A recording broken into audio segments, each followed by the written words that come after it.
Today's story is about a family in England who were living these totally ordinary lives. They were farmers, they were just simple people, when in 1984, something really strange began happening to them that basically turned their lives upside down, like it was a complete nightmare.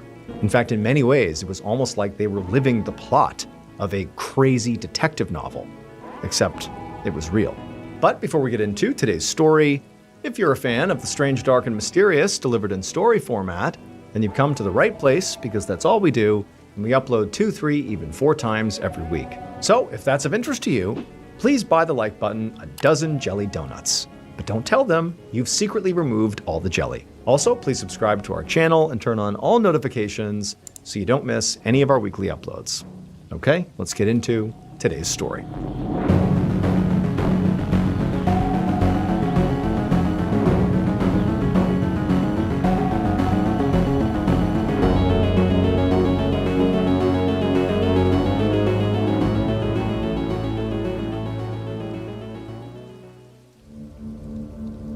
On the morning of March 30th, 1984, a 43-year-old dairy farmer named Graham Backhouse walked slowly across this huge fenced-in field on his farm in Horton, England, carrying along a bucket of cow feed.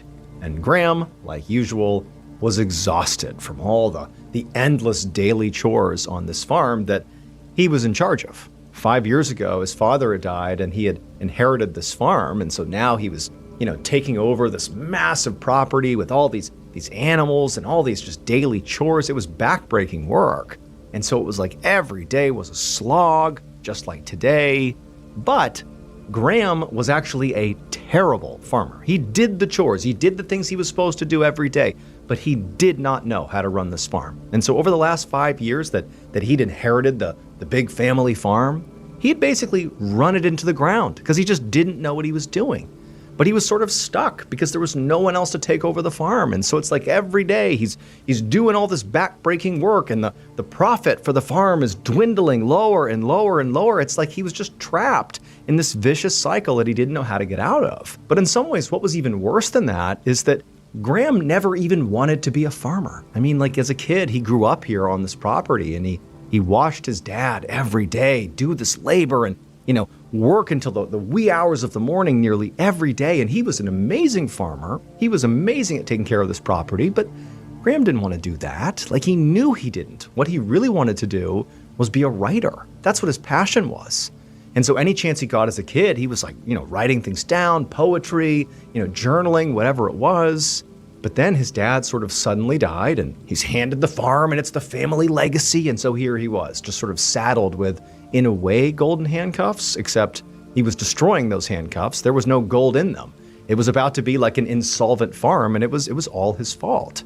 And then on top of all the guilt and the shame and the embarrassment of how badly this was going, he also recently had begun getting into these heated disputes with his neighbors over the property lines. And so it's like all around him is just constant problems.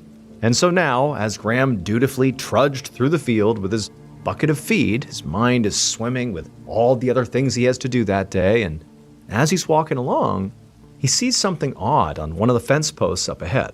And as he got closer to it, he began to hear this really loud buzzing of lots of flies in the area. And then finally, when he got up to the fence post, he saw why the flies were here. Because on the fence post, the thing he saw was a severed lamb's head, and the flies were swarming all around it. And then before Graham could process like why this lamb's head was here, which immediately appeared to be intentional. It didn't seem like a lamb had somehow gotten trapped here or something, like somebody took this head and put it here. He's sort of looking around, and he sees taped to the fence right nearby is this piece of paper with a message on it. And it was basically in all capital letters, and even from a distance, he could have been able to read it. And it just said, "You next." Now, of course, this is like collectively a shocking scene. This is a very obvious threat to Graham. Someone has placed these things here to threaten Graham. But believe it or not, when Graham saw the letter, not so much the lamb head, but the letter, he sort of didn't breathe a sigh of relief, not at all. But he had actually gotten, over the past couple of weeks, several other letters like this. So this is just a continuation of something that's been going on here. The animal head That was new. That was a clear escalation here, but the letters, that had been happening. The notes had started around the end of the previous month when one had arrived at his house by mail, which had just directly threatened Graham. And then he and his wife had gotten even more messages after that, and all of them were threatening to hurt Graham and also his family. Now, Graham had gone to the police and told them, and they had said, do you know anyone that might want to hurt you guys? Do you have any enemies or anything? And Graham, he wanted to say, oh no, definitely not, but realistically, he knew probably over the course of his life in this small town, Horton is like this really small village, there was a good chance that he might have made some people mad somewhere along the lines. He wasn't perfect. But in his mind, he basically got along with everyone, and so he said, no, I don't think so. But the police, after getting Graham's statement, they didn't really do any investigating. From what Graham knew, they basically had just filed a report and called it a day. But now, as Graham is standing here by his fence, and there's this animal head here, again, this is like a clear escalation. It's no longer just notes. We now have a dead animal involved. This is like a real threat. So Graham, at this point, is mad, feeling like the police really let him down, and he ripped the note off the fence, and he headed back to his house to call the police again. 10 days later, on the morning of April 9th, 1984, Graham was inside one of his barns, and he was milking a cow, and he had the radio on, and the music turned all the way up as he worked. Graham, 10 days before, had called the police and told them about the severed lamb head and the note, and at this point they said that they would actually start an investigation. But Graham had not heard anything from them since they said that. But at the same time, he also hadn't gotten any other threatening notes since. So even though Graham didn't feel like whatever was going on was over, he still felt like, he and his family did need to find a way to just, try to live their lives like normal, because what else could they really do? And so today was just going to be a day where he and his family just tried to go about their business as they normally would. The kids were at school, and Margaret, his wife, had some errands to do in town, and Graham was on milking duty. And today, the cows were really lively, and so they're mooing constantly, and the music that Graham's playing is really loud, so the barn is just full of noise. In fact, it was so noisy that Graham didn't hear the barn doors open up behind him. However, he did hear voices suddenly begin shouting inside the barn, and he turned around just as two locals that he recognized from his village charged into the barn, waving their arms frantically at him, telling him something. And so Graham, he lunges and turns off his radio, and he turns to these locals and he said, what's going on? And they told him, your wife, she's been in this terrible accident. You need to come outside right now. And so Graham, he's shocked by what they're saying, but he's thinking I thought my wife was in town running errands. What do you mean come outside?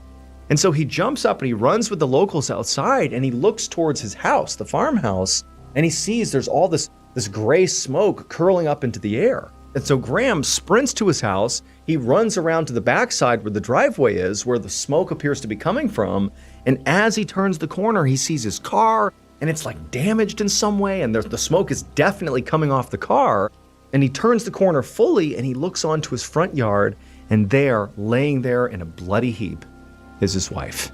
And so Graham, he's just so shocked for a second, he's paralyzed. And then he turns and he screams at the other two, the locals who had just told him about the accident. He yells for them to call the police, and then he runs for his wife.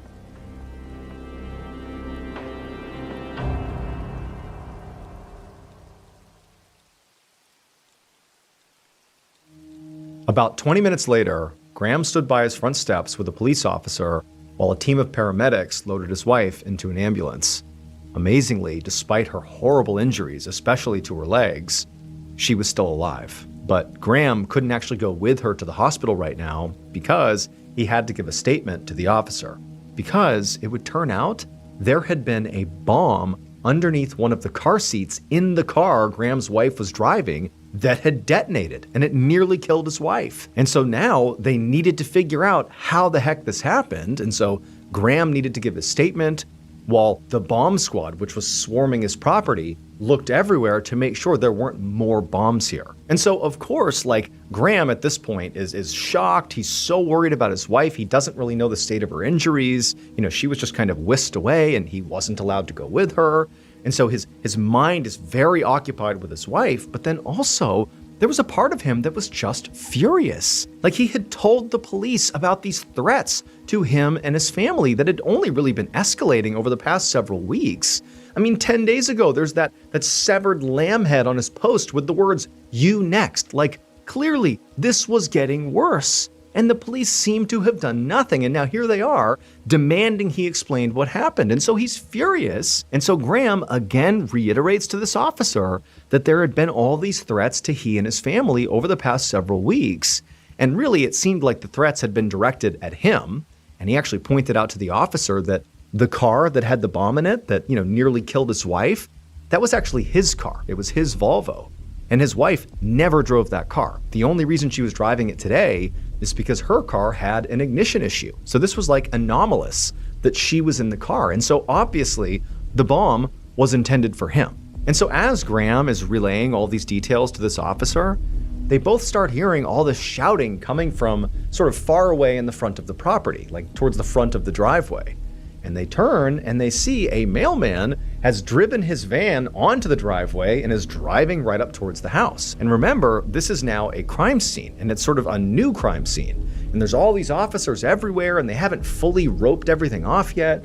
And this van is basically just driving up into the crime scene. And so all the officers down in front are like, whoa, whoa, whoa, stop, stop, stop. And they stop the mailman, who's like, what is going on here? And he's like, hey, I just have the mail for them. And he hands a stack of letters to one of the police officers, who then tells the mailman to turn around and get out of here. And so he drives out of there. And then the officer with the mail comes up the driveway and he hands it over to Graham. And so Graham has just told the officer, the guy he gave a statement to, about all these threats he's been getting and how he thinks it's all tied to this bomb. And wouldn't you know it, the letter sitting at the top of this stack of mail that he was just handed had very familiar handwriting on it. It looked just like all the other threatening letters that he and his family had gotten over the previous few weeks. And so Graham, he turns to the officer and he's like, I know this is another threat. This envelope, it contains another threat for sure. And the officer, he's like, do not open it. We're going to take that. It's now evidence. 15 days later, on April 24th, Graham left his house and began walking down the road. And the fresh air was really helpful to Graham because right now he was feeling very anxious. Margaret miraculously had survived, but she was still in the hospital. She was still getting surgeries because, the bomb had done quite a bit of damage to particularly her lower half. There was all this shrapnel that had been embedded in her legs and her hips, and so she'd be there for quite some time. As for the children, they were not affected directly by the bomb, but of course they were so upset because their mom's been hurt and they're scared because of all these threats. Like, is there going to be another attack? Like, it was awful for them. And so Graham, did his best to be strong for them, but it just didn't make sense to have them at the home with him. It was dangerous. They were scared all the time. So he had sent them to stay with his mother, basically to keep them safe and keep them calm and sort of away from him until this whole thing sort of blew over, or whatever this was, until it ended. And so Graham is just stuck at this farm by himself, basically spiraling 24/7. Like, he hates being here. He's always hated this farm. He resented the fact that he had to look after it, and it was just going so badly. And now it's like he has an actual, active threat against him and his family, and his wife's almost been killed. Like, life is just, it couldn't be worse right now. And then on top of that, the police were clearly investigating what happened here and investigating these threats. But so far, Graham had not gotten any answers.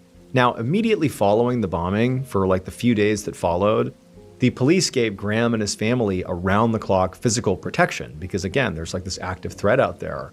But after a few days, when nothing else happened, and, it was really, taxing the police to be constantly monitoring this family, they throttled that back and instead just gave Graham a panic button that he could press in case he or his family had some emergency at the property. And so the police are gone, and Graham just has this panic button. His wife's at the hospital, his kids are away, and he's just, again, stuck at this farm, and he's just so upset. He's so stressed out. And in this place, this mental place he's in, where he's just wondering what's going to happen in the future, he began to think about who really would want to do this to him. Who could he really fixate on that would want to cause he and his family harm? And he actually came up with one suspect that began to make more and more sense the more he thought about them. His neighbor. Graham's neighbor was a guy named Colin. And in town, it was no secret that Graham and Colin didn't get along, primarily because they bickered over property lines. Now, Graham and Colin's arguments never actually escalated into violence, but Graham knew that sometimes their fights got really heated, and it seemed entirely plausible that Colin might want to exact some physical violence on Graham. And so now Graham was actually walking over to Colin's house, and he was just going to talk to him, because even though these two really didn't get along, they were capable of speaking to each other. This was not totally unusual. And so his plan was he was just going to go over there and intentionally not bring up sort of like the elephant in the room here, which is, the bombing and the threats and the ongoing criminal investigation. Graham was just going to go over there and basically just make his presence known and just sort of see how Colin reacted to him, see if he acted strange, see if he could pick up on any suspicious behavior by Colin. And so he turned the corner and he walks up Colin's driveway, and Colin was actually out in front, and Colin sort of turned and saw Graham and did not look pleased to see him, and he didn't walk up to greet him or anything. He just stood there staring at him. But Graham confidently strode up the driveway, and he just started talking to Colin. And they had this sort of weird, stilted conversation where neither man really wanted to see the other, but they really didn't talk about anything of substance. Graham didn't really explain why he was there. They just had this weird small talk. And then they said their goodbyes, and Graham turned and he walked away. And as Graham walked back to his property, it started to become more and more clear in his mind, how bizarre it was that in this conversation, which, of course it was awkward, these guys don't get along, but how weird it was that Colin didn't ask why Graham had come over. He didn't bring up the bombing. He didn't ask about, Graham's wife. He didn't ask about anything. It was like this weird, super neutral conversation. And for Graham, it just made Colin feel that much more suspicious. A few days later, on the night of April 30th, Graham was in his office inside of his farmhouse, staring down at a blank notepad. Graham was trying to write, because that used to be something he loved doing. But, tonight he just couldn't be creative. No arrests had been made in this case. His wife was still at the hospital. His kids are still out with his mom.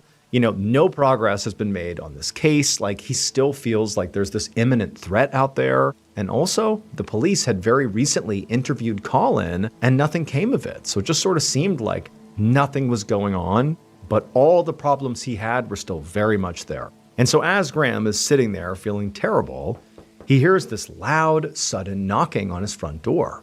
And immediately, Graham's on edge. One, he wasn't expecting visitors, and two, really, generally, he didn't get guests, especially this late at night.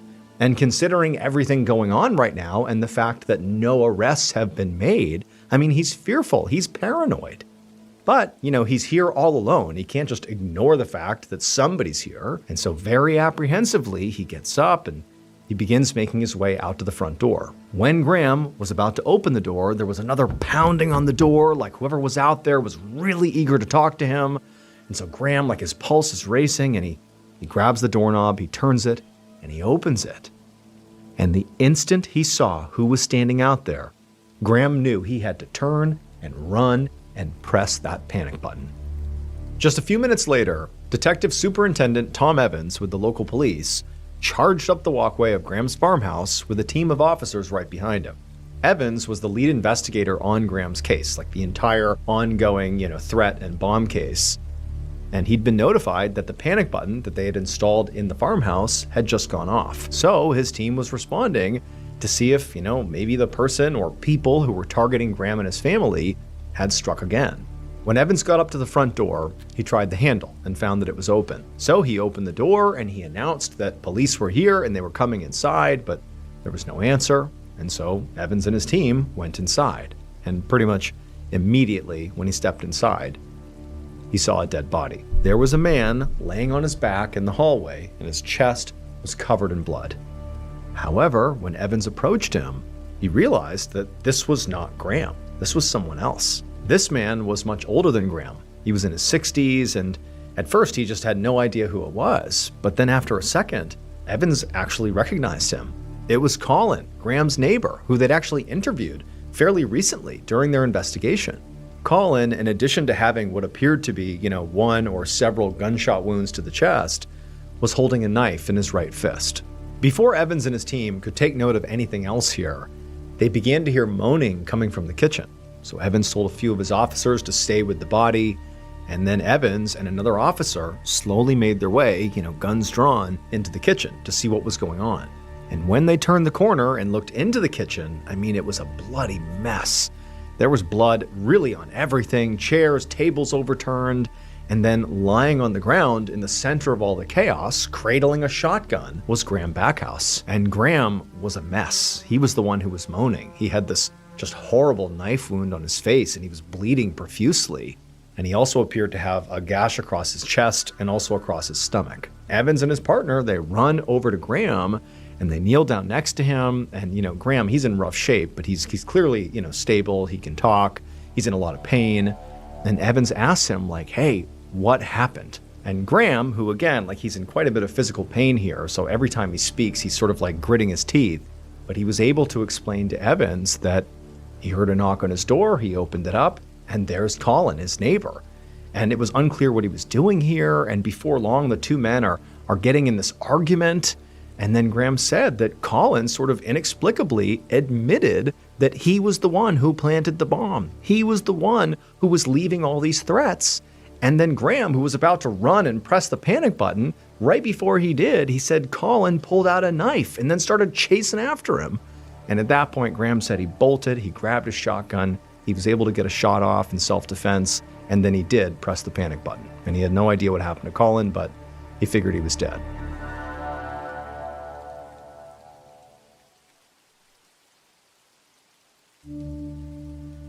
The paramedics eventually arrived, and it was determined that Graham's injuries were serious, but he would survive. However, he was still ushered out into an ambulance and brought to the hospital. And then after Graham was gone, the police once again roped off the farmhouse and began processing the scene, taking pictures of everything and collecting evidence. And then after they were done doing that, the police also went next door to Colin's property and roped that off and searched that as well to look for evidence. And they discovered under some leaves on his property was actually a piece of pipe that exactly matched the bomb that was used to blow up the car that nearly killed Margaret. So at this point, it seemed extremely likely that Colin really was the bomber. But over the next few days, as Evans and his team analyzed all the other forensics and items and photographs that they'd collected, they noticed something strange.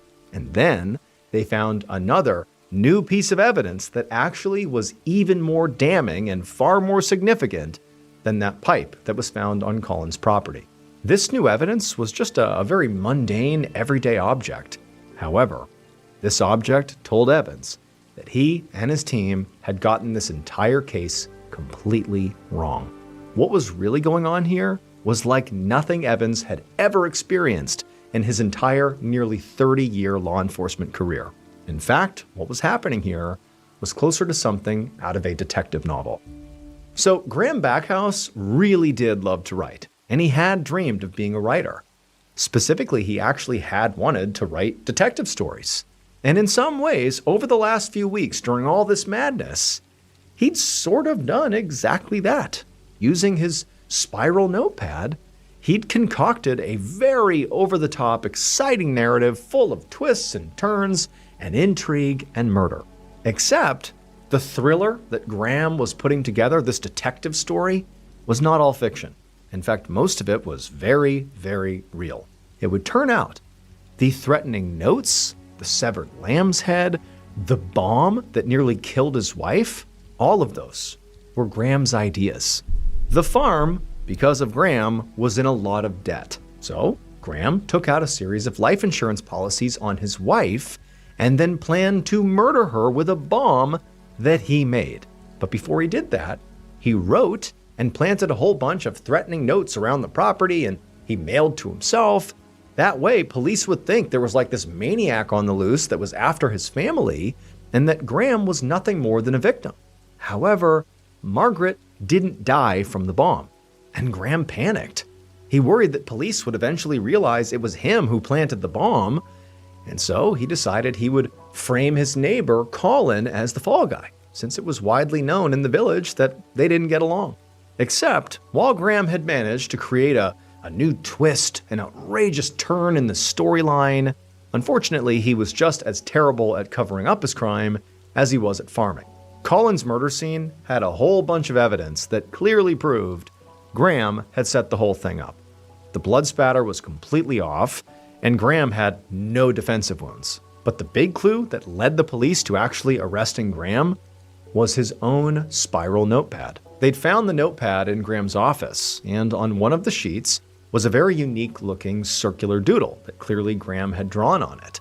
And when he drew this doodle, the pen had made an impression on the sheets underneath it, and Graham had used some of those sheets underneath the doodle after he had done the doodle to write those threatening notes. And so the police, they had those notes because, Graham had been turning them over as evidence of this maniac, and they had previously noticed that on these notes, in addition to the letters, there appeared to be like an imprint on the piece of paper that was like a very unique doodle, and now they were staring at the original doodle on his notepad. And so that allowed them to directly link the threatening notes right back to Graham. Graham Backhouse was found guilty of murder and attempted murder and given 2 life sentences. He would die in prison of a heart attack in 1994. They look like the stranger who holds the elevator door open with a smile while your exhausted brain silently thanks him for being kind. And sometimes, if your luck runs out on the wrong freezing night, they look like the last face you ever see before your own skin becomes evidence floating through black river water. Imagine waking up, unable to move your wrists, pinned against something cold and metallic while a stranger breathes calmly beside your ear like this is all completely normal. Imagine trying to scream while surgical gloves tighten around your throat. Imagine realizing in the final seconds before darkness swallows you whole that the person staring down at you is not angry, not emotional, not even panicked. He is focused, precise, curious, like a craftsman preparing delicate material for a project he has dreamed about for years. That is the kind of horror waiting in this story.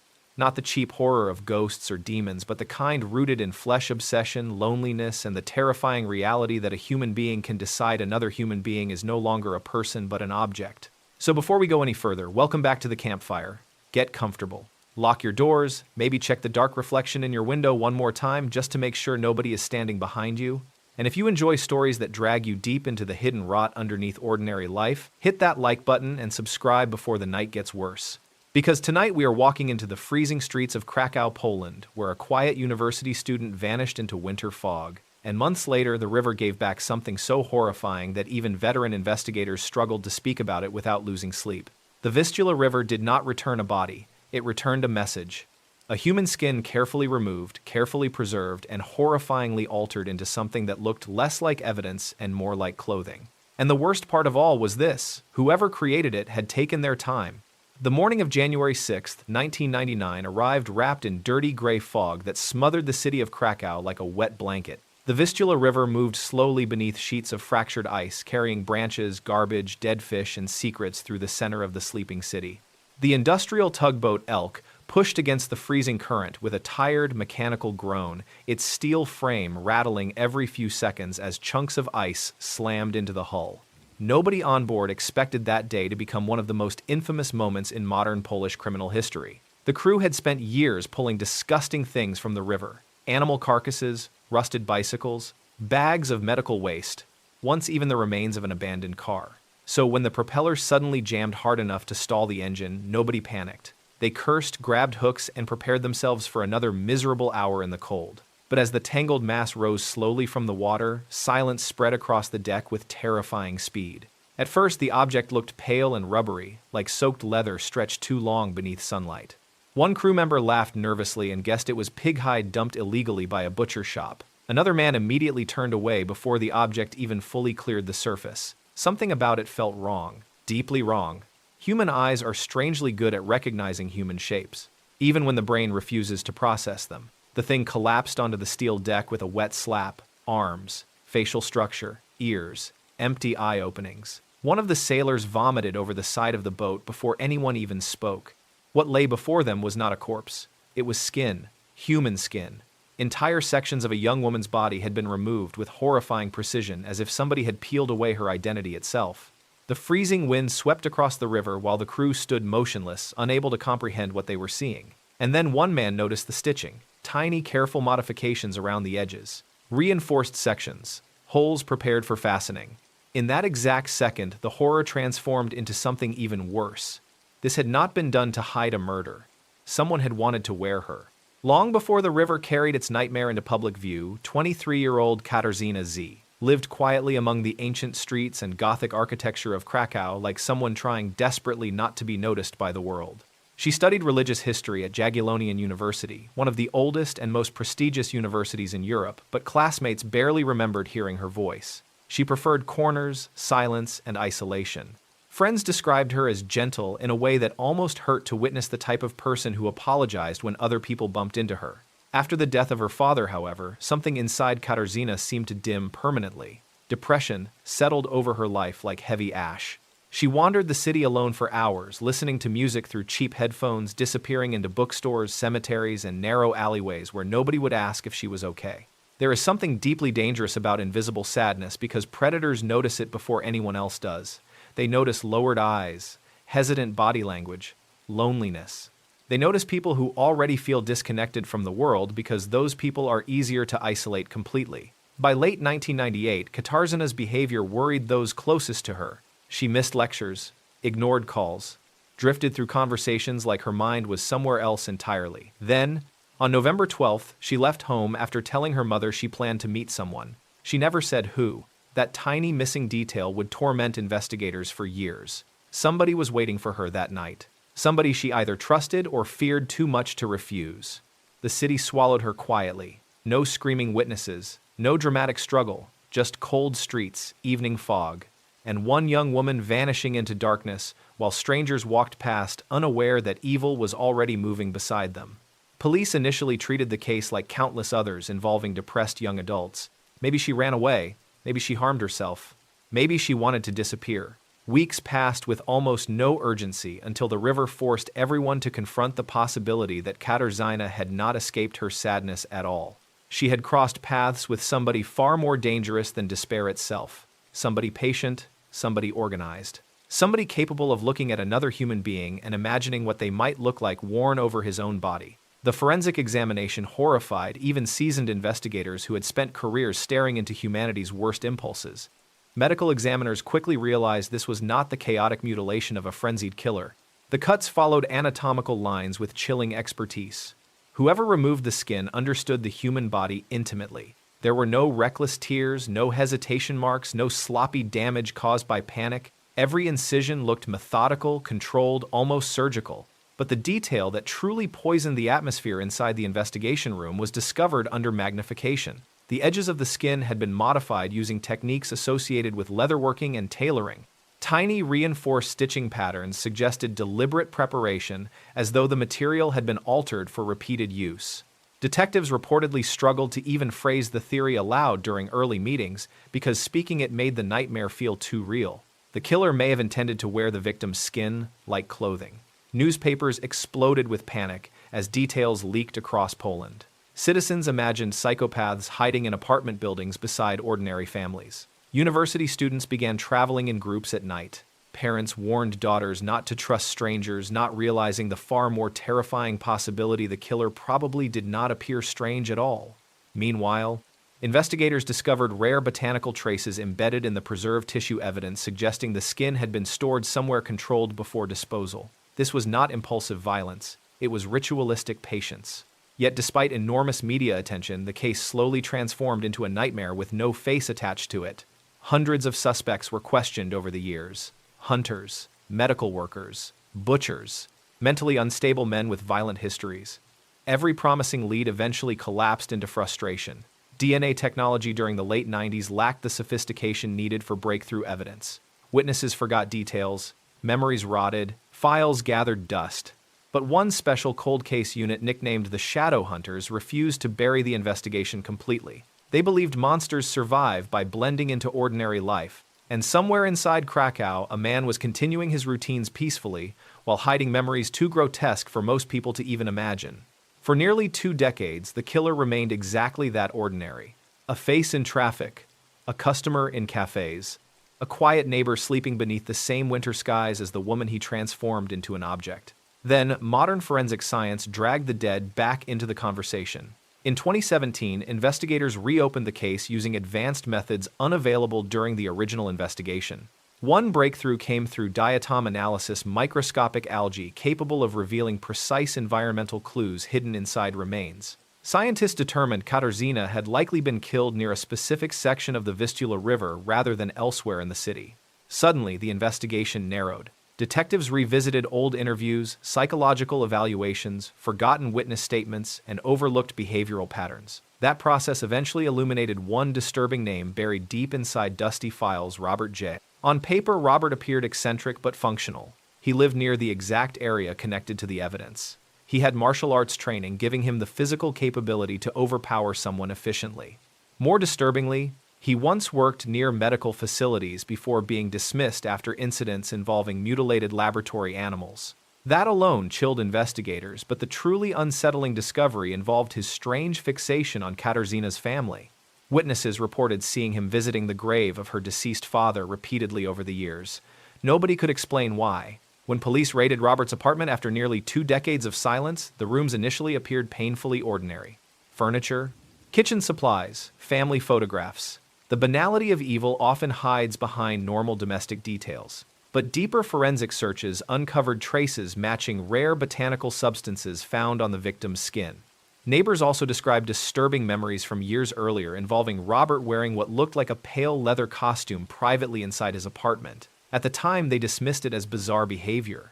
Now those memories transformed into psychological shrapnel lodged permanently inside their minds. Prosecutors later argued Robert had become obsessed with Katarzyna specifically because vulnerability attracted him. Her grief, isolation, and emotional fragility made her easier to manipulate. He allegedly stalked her patiently, studying her routines until opportunity presented itself. During trial proceedings, psychologists painted Robert as a man fascinated with identity control and physical transformation. Killing was not enough. He wanted possession. He wanted to erase the boundary, separating himself from another person completely. The courtroom reportedly became suffocating whenever forensic photographs appeared on screens because nobody could fully process the level of calculated intimacy involved in the crime. This was not destruction for pleasure alone, it was consumption. A grotesque attempt to crawl inside another human existence like a parasite searching for rebirth. In 2022, more than 2 decades after Katarzyna disappeared into the freezing streets of Krakow, Robert J. finally received a life sentence for murder and mutilation. By then, the case had become legendary across Poland, not only because of its brutality, but because it forced ordinary people to confront a terrifying reality. Some predators can hide successfully for years by behaving just normal enough. Throughout the trial, Robert maintained an almost emotionless expression, listening to horrific testimony with the same detached calm someone might display while waiting for a delayed train. He denied responsibility even while forensic evidence and witness accounts buried him piece by piece, yet the most painful truth remained unresolved.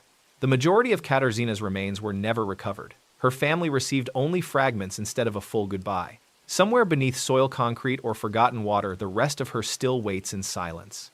Maybe Robert carried that secret like a private trophy all the way into prison. Maybe he enjoys knowing he still controls one final unanswered question. That possibility alone continues haunting investigators who spent decades chasing him through shadows. And perhaps that is the cruelest part of this entire story. Not simply the violence, not even the horrifying mutilation. It is the realization that the world never truly announces when evil enters your life.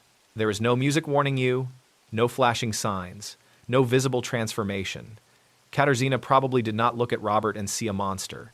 She may have seen an awkward man, a lonely man, a harmless man standing beneath winter streetlights while snow drifted through the dark air around them. People like to believe they would instantly recognize danger if it stood directly in front of them, but history proves the opposite over and over again. Real monsters survive because they understand performance. They understand masks. They learn how to mimic humanity just enough to move among us unseen. Somewhere tonight, somebody is smiling politely while hiding thoughts too dark for language itself. Somebody is holding a door open.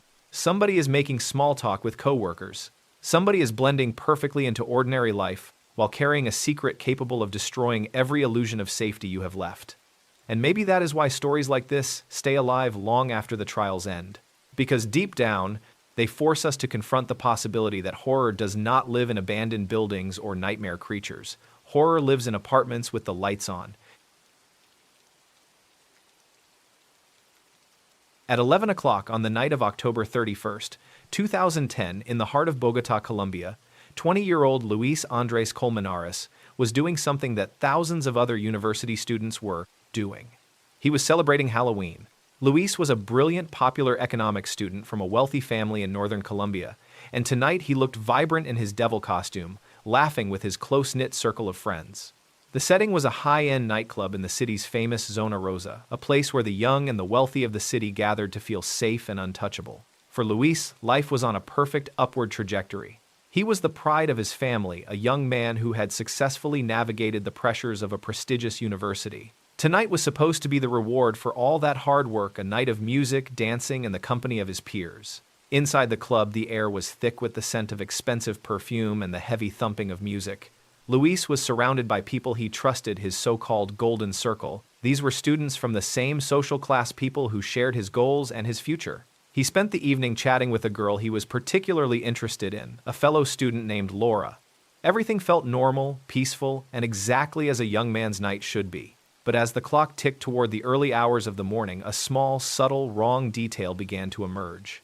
It was not something loud or obvious. It was a shift in the atmosphere between Luis and his friends.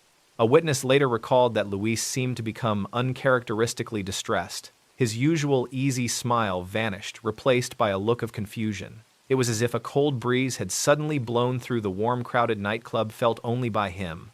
Suddenly, without any clear explanation, Luis bolted. He ran out of the nightclub and into the cool Bogota night air. His friends Laura and Jesse followed him, claiming they were trying to calm him down. They chased him toward Viri Park, a beautiful green space known for its walking paths and a deep concrete drainage canal that cut through the center. In the darkness, the park felt different, the shadows stretching out like long, thin fingers. Laura would later tell the police that Luis was in a state of blind panic. She claimed that when they reached the edge of the park, Luis suddenly sprinted toward the canal. According to her story, he didn't stop, didn't look back, and didn't listen to her screams. He simply vanished over the edge of the steep concrete wall, plunging into the dark, murky water of the drainage system below. It was a choice that made absolutely no sense for someone like Luis. Within minutes, the emergency sirens were cutting through the quiet of the residential neighborhood. Firefighters arrived at the park, their heavy flashlights slicing through the blackness of the canal. They conducted a grueling, systematic search of the tunnel. They waded through the water, checking every corner and every crevice of the concrete structure for over 12 hours. But as the sun began to rise over Bogota, the search teams came up completely empty. There was no sign of Luis. No devil costume, no footprints in the mud, and certainly no body. The lead investigator concluded that if Luis had fallen into the canal, the current must have swept him miles away into the city's larger sewage system. His friends were distraught, giving statements to the police that painted a picture of a tragic, drunken accident. They went home to change their clothes, leaving the Colmenares family to face a nightmare. Luis's mother, Oneida, refused to accept the official story. She knew her son. He was not a man who would throw himself into a dark hole for no reason. She felt a physical weight in her chest, a crushing pressure that told her the truth was still hiding in that park. Driven by a mother's intuition that transcended logic, she insisted on a second search. She begged the authorities to go back into the very same tunnel they had just spent all night clearing. Reluctantly, 24 hours after the disappearance, a second search team entered the Viri Park Canal. They walked the same path as the first team. They shined their lights on the same walls. And then, in a spot that the first team swore they had checked thoroughly, they found him. Luis was lying face down in the shallow water, tucked into a small alcove deep inside the tunnel. His body was cold stiff and bore the marks of a terrible struggle. The discovery sent a shockwave through the city. How could a team of professional rescuers miss a full-grown man in a confined concrete space for an entire day? The initial autopsy report only added to the confusion. The medical examiner claimed that Luis had died from accidental drowning, suggesting that he had simply hit his head and passed out in the water. It was a tidy explanation that protected the reputation of the wealthy students involved. But when the Colmenares family hired their own independent forensic experts, the peaceful facade of the accident theory crumbled. The second autopsy revealed something horrifying. Luis did not have just one head wound. He had 7 distinct skull fractures. These were not the kind of injuries you get from a fall into a muddy canal. They were consistent with a brutal, systematic beating with a blunt object. Someone had crushed his skull before he ever touched the water. The investigation now shifted into a high-stakes legal battle against the city's elite. Suspicion fell heavily on the Golden Circle. Prosecutors alleged that Luis had been murdered during an argument and that his body had been dumped in the canal after the first search was already over. They suggested that his friends had used their family's influence to stage the scene, believing that no one would dare to question the word of Bogotá's most powerful children. As the trial began, the public became obsessed with the closed-circuit television footage from the night of the disappearance. In one grainy clip, you can see Luis leaving the club, but his movements don't look like those of a man who is drunk or suicidal. He looks like a man who is being hunted. He keeps glancing over his shoulder, his breathing fast and shallow, his hands shaking as he tries to navigate the crowded street. He was terrified of something. The courtroom became a theater of contradictions. Witness statements from the students changed repeatedly. One friend claimed they saw him jump. Another said they only heard a splash. The global positioning system data from their phones showed they were in areas of the park they had never mentioned to the police. Yet despite the mounting evidence of a cover-up, the wall of silence around the Golden Circle remained thick and impenetrable. In 2017, after years of legal maneuvering, the primary suspects were acquitted. The judge ruled that while it was clear that Luis had been murdered, there was not enough specific evidence to prove exactly which person had delivered the fatal blows. The Colmenares family stood on the courthouse steps devastated. They had proven their son was a victim of a crime, but the people who stood by and watched him die were walking free. Today, if you visit Virrey Park on a quiet night, you can still see the concrete canal where Luis Andres Colmenares was found. It is a place that feels wrong, a small crack in the safety of the city's most expensive neighborhood. The memory of that night lingers in the air, a reminder that sometimes the most dangerous people are the ones who smile at you in the light, only to disappear into the shadows when the music stops playing. The truth of what happened in that tunnel remains a haunting image in the mind of a mother who still waits for a confession. It is a story of how easily a life can be extinguished and how quickly the world moves on to the next tragedy. While the water in the Bogotá Canal continues to flow toward the sea, a different kind of darkness was beginning to gather thousands of miles away, where a trail of blood was leading toward a very different kind of ritual.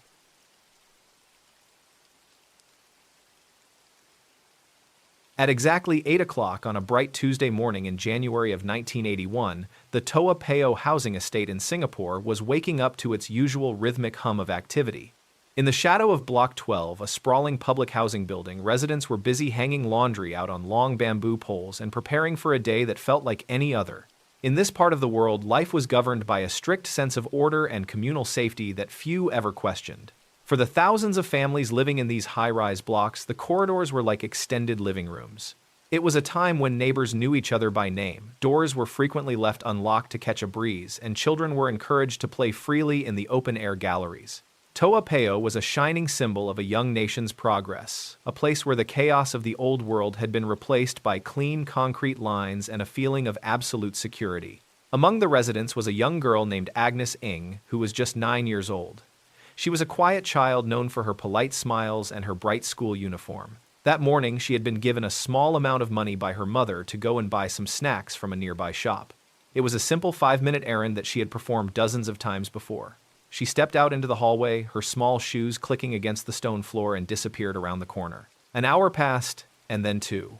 When Agnes did not return, a subtle, cold knot of unease began to form in her mother's chest. At first, she assumed Agnes had simply run into a friend or stayed to watch the older boys play marbles in the void deck. She walked out onto the corridor and called her daughter's name, expecting to see her small frame skipping back toward her. But the long, narrow hallway was empty, the only sound being the distant drone of traffic and the chirping of birds.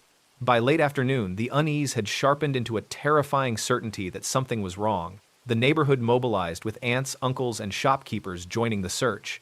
They checked the playgrounds, the stairwells, and the crowded markets, calling out for a little girl in a white and blue uniform.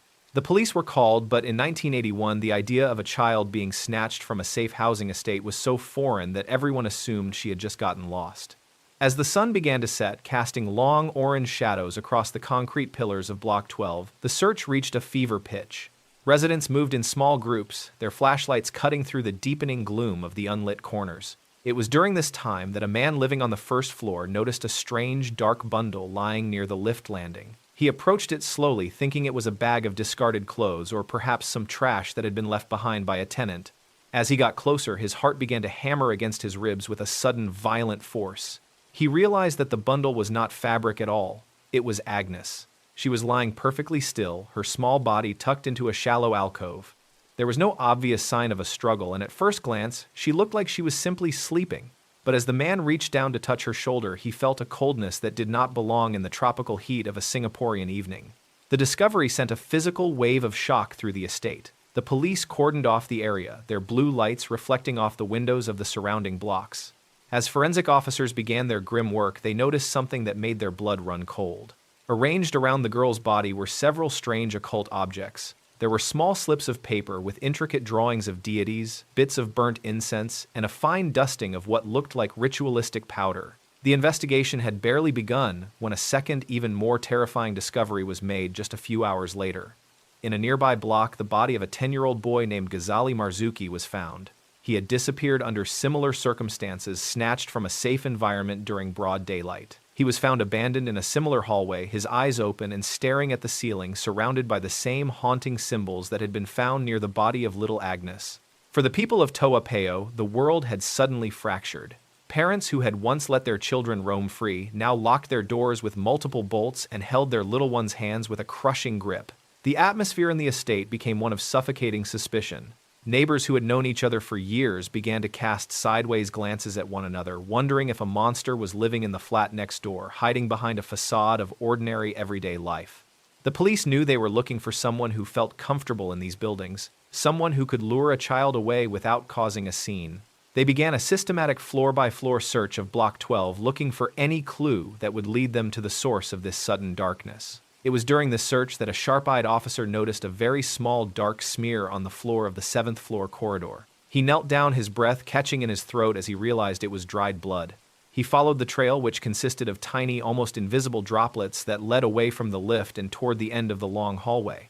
The trail stopped abruptly at the threshold of a specific door. To any casual observer, this was just another government flat identical to hundreds of others. But as the officer stood there in the heavy silence of the hallway, he felt a primal sense of danger. There was no sound coming from inside, but the air around the door felt thick and cold. The occupant of the flat was a man named Adrian Lim, who was well known in the area as a self-proclaimed medium and traditional healer. He was often seen wearing ornate robes, and was said to possess spiritual powers that could cure illnesses or bring good fortune to those who paid for his services. He lived there with 2 women who were described as his wives, and to the outside world they were simply a religious, if somewhat eccentric family practicing their faith. When the police finally forced their way inside, the ordinary world of the housing estate vanished completely. The interior of the flat had been transformed into a chamber of horrors that defied any rational explanation. The walls were covered in dark drapes and flickering candles, and the air was heavy with the cloying scent of blood and rotting flowers. In the center of the main room stood a large altar adorned with hundreds of small statues, jars of human hair, and sharp ritualistic knives. Adrian Lim stood in the middle of the room, his eyes wide and unblinking, looking more like a hollow shell of a man than a human being. He did not resist as the officers moved in to arrest him. His 2 wives, Catherine Tan and Ho Ka Hong, sat on the floor in a state of total glassy-eyed submission. They seemed to be moving in a trance, their voices a low rhythmic whisper as they recited prayers that sounded like they belonged to a different, much darker century. As the forensic teams began to document the scene, they found evidence that the horror went far deeper than anyone had imagined. Hidden in a back room were several car batteries and lengths of electrical wire that had been used to deliver excruciating shocks to the victims. They found notebooks filled with Adrian's jagged handwriting, detailing his belief that he needed to sacrifice innocent children to the gods in order to appease them and grant him ultimate spiritual power. The most disturbing part of the discovery was the psychological control Adrian held over the 2 women. They were not just his accomplices, they were his tools. He had convinced them that he was a divine being, and that their participation in the murders was a sacred duty. Through a combination of physical torture, drug administration, and psychological manipulation, he had erased their original identities, turning them into extensions of his own twisted and violent will. The trial that followed was a moment of national reckoning for Singapore. The public struggled to understand how such extreme ritualistic violence could exist in a society built on modern progress and rational law. The details of the Toa Payoh ritual murders were read out in court, painting a picture of a man who had manipulated the ancient superstitions of his culture to justify the slaughter of the most vulnerable members of his own community. During the proceedings, Adrian Lim remained chillingly arrogant, often smiling at the gallery and claiming that his only regret was that he had not been able to complete his rituals. He spoke of his victims as if they were nothing more than ingredients in a recipe, a chilling detachment that made the hair on the back of the spectators' necks stand on end. His wives, meanwhile, fluctuated between moments of lucidity and periods where they seemed to fall back into his spell. In the end, the law was as unyielding as the concrete of the housing estate. In 1988, after years of appeals and psychological evaluations, Adrian Lim and both of his wives were sentenced to death and executed. The flat in Block 12 was eventually cleared of its dark contents and renovated, but for many who lived through that time, the memory of what happened on the 7th floor remains a stain that no amount of white paint can ever truly cover up. Today, the Toapeo estate looks very much like it did back then, a place of order and safety where families raise their children in peace. But if you walk through the long, open-air corridors of Block 12 late at night, you might notice that the doors are locked a little tighter than they used to be. The silence of the hallway carries a weight, a lingering echo of a time when the person living next door proved that the most dangerous monsters are the ones we invite in. The blood trail that led to Adrian Lim's door eventually faded from the stone floor, but the lessons of that tragedy became part of the city's foundation. It was a reminder that even in a world of clean lines and bright lights, there are shadows that can grow if they are given a place to hide. And as the people of Singapore looked toward a future of even greater prosperity, a dark cloud was beginning to form over a quiet apartment in Romania where another secret was being painted over. In that distant city, a woman's life was about to become a forensic riddle hidden beneath 5 layers of fresh white paint. The man responsible believed he had wiped the world clean of his crime, but, like the blood in Singapore, the truth has a way of glowing through the darkness when the lights go out. The history of the apartment in Brasov was about to be rewritten by a team of investigators who knew that some stains simply refused to stay buried under the surface. The air in Toapeo eventually returned to its humid tropical stillness, leaving only the quiet rustle of the wind through the laundry lines. The children who play in the courtyards now have no memory of the name Adrian Lim, but their parents still watch them with a vigilance that was born in the winter of 1981. It is a protective instinct that ensures the safety of the block, a silent promise that the darkness will never be allowed to return to the 7th floor. As the moon hangs over the high-rise towers, casting a pale glow on the concrete walls, the estate settles into a peaceful slumber. The ghosts of the past are kept at bay by the living who have learned that true security comes not from the height of the walls, but from the strength of the bonds between neighbors. In the distance, the city continues to glow a beacon of progress that hides its deepest scars beneath the glittering lights of a modern, orderly world. The story of the ritual murders serves as a final haunting image of a time when the unthinkable became reality. It is a cautionary tale that echoes through the halls of every housing block, a whisper in the ear of every passerby that safety is a fragile thing. And as we leave the quiet streets of Singapore behind, we carry with us the realization that sometimes the most ordinary places are the ones that hold the secrets that would make the campfire go cold. The silence of the housing block is finally complete, the only sound the distant hum of a city that never truly sleeps. The memory of Agnes and Ghazali is preserved in the hearts of those who remember, a solemn reminder of the innocence that was lost in the pursuit of a madman's power. Their names are a soft prayer in the darkness, a hope that the light will always find its way into the corners where the shadows try to take root and grow into something monstrous.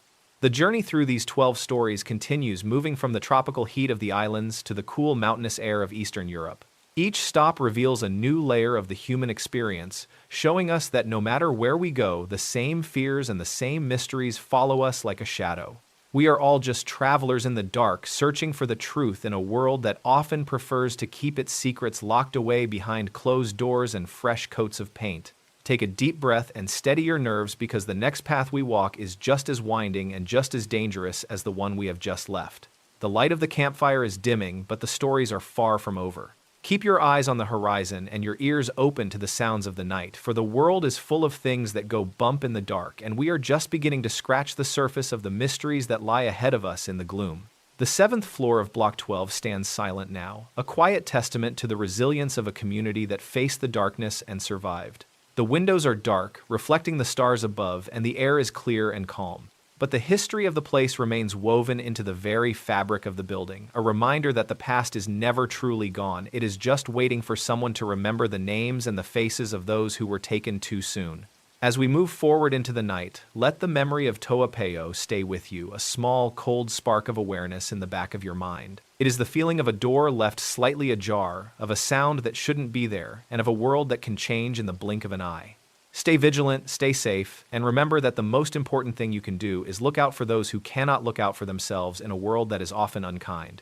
The road ahead is long, but we walk it together, one story at a time, until the sun finally breaks through the darkness of the morning. For now, the campfire is our only guide, and the stories are our only company in the deep and silent night. Let us move on to the next mystery, to the city of Brasov, where a lawyer's disappearance was about to become the most famous forensic puzzle in the history of a nation that thought it had seen everything. The shadows are lengthening and the air is growing colder, but the stories must be told. They are the record of our collective history, the dark mirror that reflects the reality of the world we live in. We listen because we need to know, because we need to understand the things that scare us the most, and because in the telling of the story, we find a way to make sense of the senseless and to bring the light of the truth into the deepest darkness.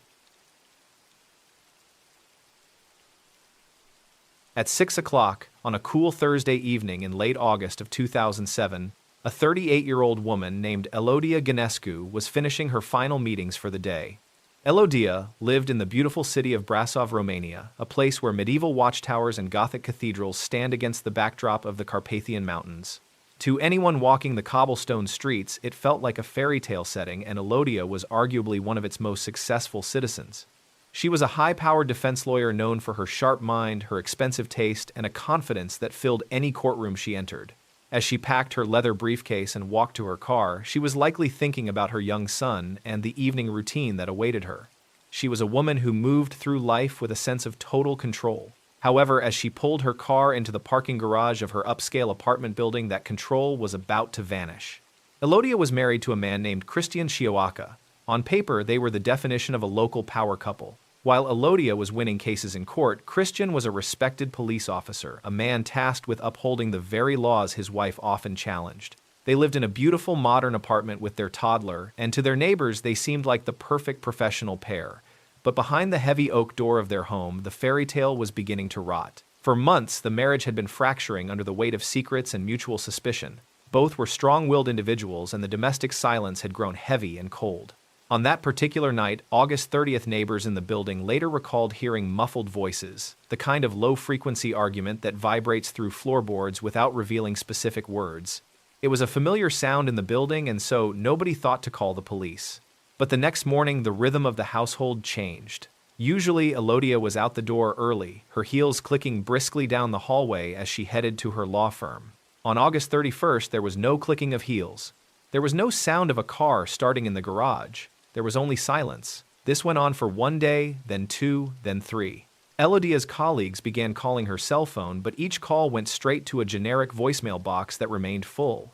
In any other disappearance, the husband would be at the police station within hours, frantic and demanding a search. But Christian Chiowaka was a police officer. He knew the system, and he knew how missing person cases were prioritized. He waited 5 full days before he finally walked into a police station to report that his wife was gone. His tone was remarkably calm, almost clinical. He told his fellow officers that Elodia had simply packed a bag and walked out after a fight. He suggested that perhaps she had left the country or was hiding out to punish him. Because he was one of their own, his colleagues initially took him at his word. They assumed the successful lawyer had simply reached her breaking point and needed space. But Elodia's parents knew better. Their daughter would never, under any circumstances, leave her young son behind for 5 days without a single phone call. They began to pressure the investigators to look closer at the apartment. When detectives finally entered the home on September 5th, they were greeted by a very specific and overwhelming smell. It wasn't the scent of decay, but rather the sharp chemical sting of fresh industrial paint. They walked into the master bedroom and found Christian standing there calmly. The room was oddly sparse. The large matrimonial bed was gone, and the walls, which had previously been a warm cream color, were now a blinding stark white. They looked as if they had just dried. Christian explained that since his wife had left, he decided it was the perfect time to do some long overdue home renovations. He told them he had thrown out the old furniture because it reminded him of their failing marriage. It was a logical explanation for a man trying to move on, but for the forensic team, the timing was almost too perfect. They noticed that the paint was incredibly thick, applied in heavy, uneven coats that looked as if someone were trying to hide a stain. The lead investigator decided to use luminol, a chemical that reveals trace amounts of blood by making them glow a ghostly blue under ultraviolet light. They closed the heavy curtains, turned off the lamps, and sprayed the liquid across the fresh white walls. For a moment it was pitch black. Then, as the chemical reacted, the room began to light up. It wasn't just a few spots. The walls, the floorboards, and even the baseboards began to glow with a terrifying intensity. The blue light revealed a story that the fresh paint had tried to smother. There were high-velocity impact patterns and long streaking marks where something had been wiped away. The forensic team realized they weren't looking at one layer of paint. Christian had applied 5 separate layers of thick white paint to the bedroom walls in just a few days. He had literally tried to bury the evidence of a violent struggle behind a wall of chemicals, believing his knowledge of police tactics made him invincible. The investigation then moved to Christian's police locker and his official vehicle. Even though he was an officer, he had been careless with his own equipment. Inside his police uniform, detectives found microscopic droplets of Elodia's blood embedded in the fabric. In the trunk of his car, they found more traces. It became clear that this wasn't a woman who had packed a bag and left. This was a woman who had been meticulously removed from her own life by the man who was supposed to protect her. Despite the overwhelming forensic evidence, the prosecutors faced a massive legal hurdle that is a nightmare for any justice system. They did not have a body. In Romania at that time, a murder conviction without a corpse was almost unheard of. Christian knew this. He refused to speak, maintained his innocence with a smug smile, and dared the state to prove a murder had occurred when the victim was technically just a missing person. He believed that no body meant no crime. For years, the case stalled in the courts, becoming the most famous legal battle in Romanian history. Detectives searched the vast Carpathian forests, explored deep mountain ravines, and drained local lakes, but Elodia was nowhere to be found. Christian eventually returned to work walking the streets as a free man while the clouds of suspicion hung over him. It seemed as though he had committed the perfect crime by simply being patient and relying on the limitations of the law. However, the pressure from the public and Elodia's family never wavered. Investigators turned to his electronic records and GPS data. They found that on the night of the disappearance, Christian had driven to a remote, rugged area of the mountains outside of Brasov. He had spent several hours in a location that was difficult to reach and even more difficult to search. In a nearby ravine, they found a discarded trash bag containing Elodia's identity card and some of her personal jewelry. This discovery was the final crack in his defense. In 2014, in a landmark ruling, the court decided that the combination of the blood under the 5 layers of paint, the blood on his uniform, and the discarded personal items was enough to prove he had killed her. Christian was sentenced to 15 years in prison. It was the first time in the nation's history that someone was convicted of murder without a body ever being recovered. He had hidden her well, but he couldn't hide the science. Even today, from his prison cell, Christian Cioca has never revealed where he put Elodia. He remains the keeper of a secret that has left a young son without a mother and a family without a grave to visit. The case of the lawyer and the policeman remains a haunting reminder that you can try to paint over the past as many times as you want, but the truth has a way of glowing in the dark. The white walls of that apartment in Brasov eventually told a story that no one was meant to hear. The 5 layers of paint in Romania were meant to create a new beginning, a clean slate for a man who thought he could rewrite reality. But as we leave the mountains of Brasov behind, we travel north to a place where the air is even colder and the silence is even deeper. In the rural heart of Norway, another family was about to be torn apart not by paint and chemicals, but by a dispute over a piece of land that had been in their blood for generations. In the quiet village of Sorum, the Orderud farm stood as a symbol of tradition and hard work, a place where 3 generations of the same family shared their lives and their history. But like the marriage in Brasov, the piece of the farm was a fragile mask. Beneath the surface of their respected lives, a bitter conflict was brewing. And it would eventually lead to a midnight execution that would leave the entire nation of Norway questioning if you can ever truly know the people you share your name with. The secret in Norway wouldn't be hidden behind paint, but behind a wall of silence that 4 people had spent decades building. It was a mystery that involved a mysterious blue car, a pair of missing socks, and a betrayal so deep that the land itself seemed to remember the violence. As the sun sets over the Norwegian fields, the shadows of the Orderud farm are beginning to stretch out, reaching toward the next story in our journey through the darkest corners of the human heart.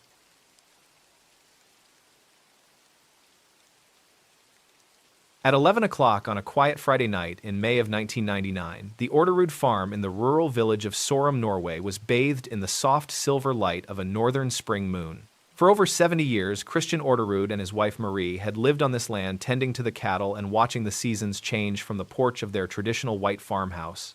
To them, this wasn't just a business. It was their entire legacy, a place where every fence post and stone path held a memory of their family's long history.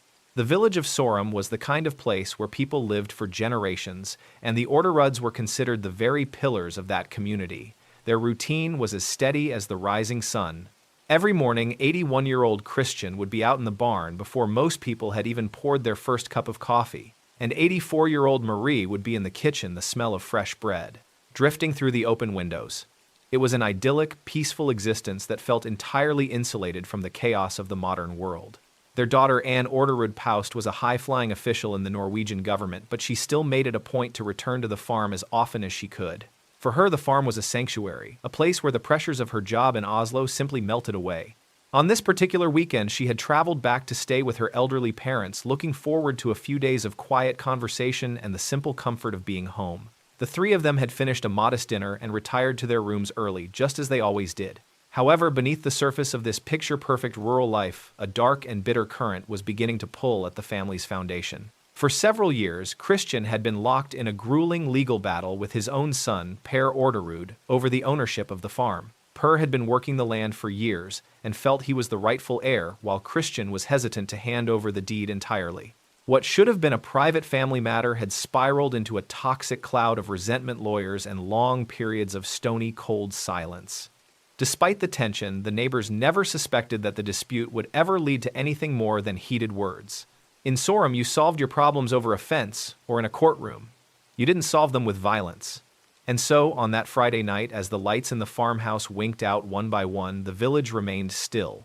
The only sound was the rustle of the wind through the budding trees and the distant lowing of the cows in the pasture. Everything seemed exactly as it should be, but the air around the farmhouse was beginning to feel heavy. At some point in the deep middle hours of the night, a small wrong detail appeared that went completely unnoticed by the sleeping residents. A dark blue car was seen idling on a narrow dirt road near the edge of the Orderud property. There were no lights on inside the vehicle and the engine was turned off, allowing it to sit there like a shadow. This road was rarely used at night, especially by outsiders. For nearly an hour, the car just sat there, its occupants watching the darkened windows of the white farmhouse with a chilling, patient intensity. Inside the house, the silence was suddenly broken by the soft, rhythmic creak of floorboards. In a house that old, every sound tells a story, but these sounds were different. They weren't the groans of a building settling into the night. They were the deliberate, muffled steps of someone moving with purpose. Imagine if you were Marie, waking up in the dark to a sound that shouldn't be there, your heart beginning to hammer against your ribs as you realize the front door, which you personally locked, has been opened without a single sound of a struggle. The next morning, the farm remained eerily quiet. Usually by 8 o'clock, the tractor would be humming, and Marie would be out tending to her garden. But the cows were still waiting in the barn, their bellows growing louder and more distressed as the hours passed. A relative who lived nearby eventually became concerned and walked over to the house. As they approached the back door, they noticed something that made the hair on their arms stand up. The door was slightly ajar, and a single discarded sock was lying on the grass just a few feet away. The relative pushed the door open and was immediately met with a silence so thick it felt like a physical weight. They called out the names of Christian, Marie, and Anne, but there was no response. As they moved further into the house, they found the three members of the family in their respective bedrooms. All three had been executed in their beds at point-blank range. They were still in their pajamas, their expressions frozen in the moment of sudden, terrifying realization. It was a clinical professional slaughter that left the room looking like a scene from a nightmare. When the Norwegian police arrived, they were faced with a forensic puzzle that seemed designed to baffle them. There were no signs of a break-in, no fingerprints on the door frames, and not a single drop of foreign DNA left behind by the killers. The victims had been shot with two different weapons, a .22 caliber and a .38 caliber, suggesting that at least two people had entered the house. Nothing of value had been stolen. The killers hadn't come for money, they had come to erase the three people who stood in the way of the farm's future. The investigation quickly centered on the family dispute. Within weeks, 4 people were arrested: the son, Per Orderud, his wife Veronica, Veronica's sister Kristen, and Kristen's boyfriend Lars. The prosecution's theory was that the 4 had conspired to murder the parents and the sister to ensure that Per would inherit the farm without any further legal hurdles. It was a story of greed and betrayal that gripped the entire country, turning the quiet village of Sorum into the center of a national media circus that lasted for months. As the trial began, the public expected a mountain of evidence to be presented, but as the days turned into weeks, it became clear that the case was built almost entirely on circumstantial clues.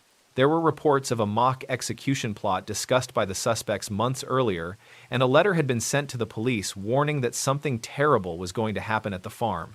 However, the murder weapons were never found, and there was no physical proof that any of the 4 suspects had actually been inside the farmhouse on the night of the killings. The suspects spent the entire trial pointing fingers at one another, creating a confusing web of accusations and denials that made it impossible to determine who had actually pulled the trigger. Per and Veronica maintained their absolute innocence, claiming they were being framed by Kristen and Lars. Meanwhile, Kristen claimed that she had only provided the weapons and had no idea they were going to be used for a triple murder. The courtroom was filled with the sound of a family tearing itself apart piece by piece as the ghosts of the victims watched from the headlines. Despite the lack of forensic evidence, the jury found the 4 suspects guilty of conspiracy to commit murder. The prosecution argued that, while it couldn't be proven who fired the shots, the 4 had acted as a single unit to carry out the crime. They were given long prison sentences, and the Orderud farm, the very thing they had supposedly killed for, was left empty and silent. It became a local landmark of tragedy, a place where the grass grew long and the white paint began to peel, reflecting the decay of the family that once called it home. Over the next 2 decades, the case refused to fade from the public consciousness. All 4 of the convicted individuals eventually served their time and were released, but they continued to maintain their innocence, frequently appearing on television to argue for a retrial. They spoke of missing evidence, alternative suspects, and a botched investigation that had ignored other leads. The mystery of the blue car and the discarded sock remained unsolved, lingering in the minds of the Norwegian people like a puzzle with several crucial pieces missing. Then, in early 2024, the case took a stunning turn. The Norwegian Criminal Cases Review Commission officially announced that the Orderud farm murders would be reopened for a full review. New advancements in DNA technology had allowed investigators to find microscopic traces on evidence that had been sitting in storage for 25 years. There is a growing hope that these new techniques will finally identify the person who was in that blue car, or perhaps prove that the people who spent years in prison were telling the truth all along. Today, the Orderud farm stands as a chilling monument to the idea that some secrets are buried so deep that even the law cannot dig them up. The fields are still there, the house still stands, but the legacy of the family is gone, replaced by a haunting question that may never be fully answered. It is a story that reminds us that the most dangerous conflicts aren't the ones we have with strangers, but the ones we have with the people who know our routines, our homes, and our hearts better than anyone else. The silence of the Norwegian countryside was broken by the echoing questions of an unsolved conspiracy, but halfway across the world in the sweltering neon-lit heart of Jakarta, another person was about to realize that the most dangerous place to have a conversation is right in the middle of a crowd. In a high-end cafe filled with people, a single sip of coffee was about to turn a casual afternoon into a forensic mystery that would be broadcast live to millions, proving that sometimes a killer doesn't need a gun or a dark night to take everything away. At 4 o'clock in the afternoon on a humid Wednesday in January of 2016, a 27-year-old woman named Wayan Mirna Salahin was navigating the air-conditioned luxury of the Grand Indonesia Mall in Jakarta. Mirna was a vibrant socialite, newly married, and radiating the kind of happiness that comes with starting a fresh chapter of life. She had recently returned to Indonesia after studying in Australia, and today was supposed to be a simple, joyous reunion with old friends. The Grand Indonesia Mall is a massive, glittering temple of commerce, a place where the noise of the city's chaotic traffic is replaced by the soft hum of high-end boutiques and the clinking of porcelain in expensive cafes. To Mirna, this was a second home, a safe and predictable environment where she could relax and catch up on the gossip of her social circle. She walked with a light step, her mind occupied by thoughts of her recent wedding and her plans for the future. Her destination was the Olivier Café, a trendy high-end spot known for its sophisticated atmosphere and its Vietnamese iced coffee. As she approached the entrance, the warm, inviting scent of roasted beans and expensive pastries drifted through the air.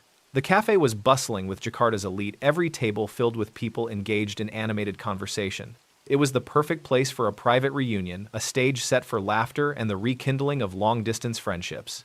Waiting for her at one of the prime tables was her longtime friend from university, Jessica Wongso. Jessica had arrived much earlier, nearly 50 minutes before the scheduled meeting time. To any observer, this might have looked like the actions of an over-eager friend, someone who couldn't wait to see their companion. Jessica sat alone, her expression calm and unreadable as she watched the patrons come and go. She had already ordered several drinks for the table. Here is where the first small, wrong detail begins to surface. Most people meeting for coffee wait until their guests arrive before ordering, or perhaps they order a small drink for themselves while they wait.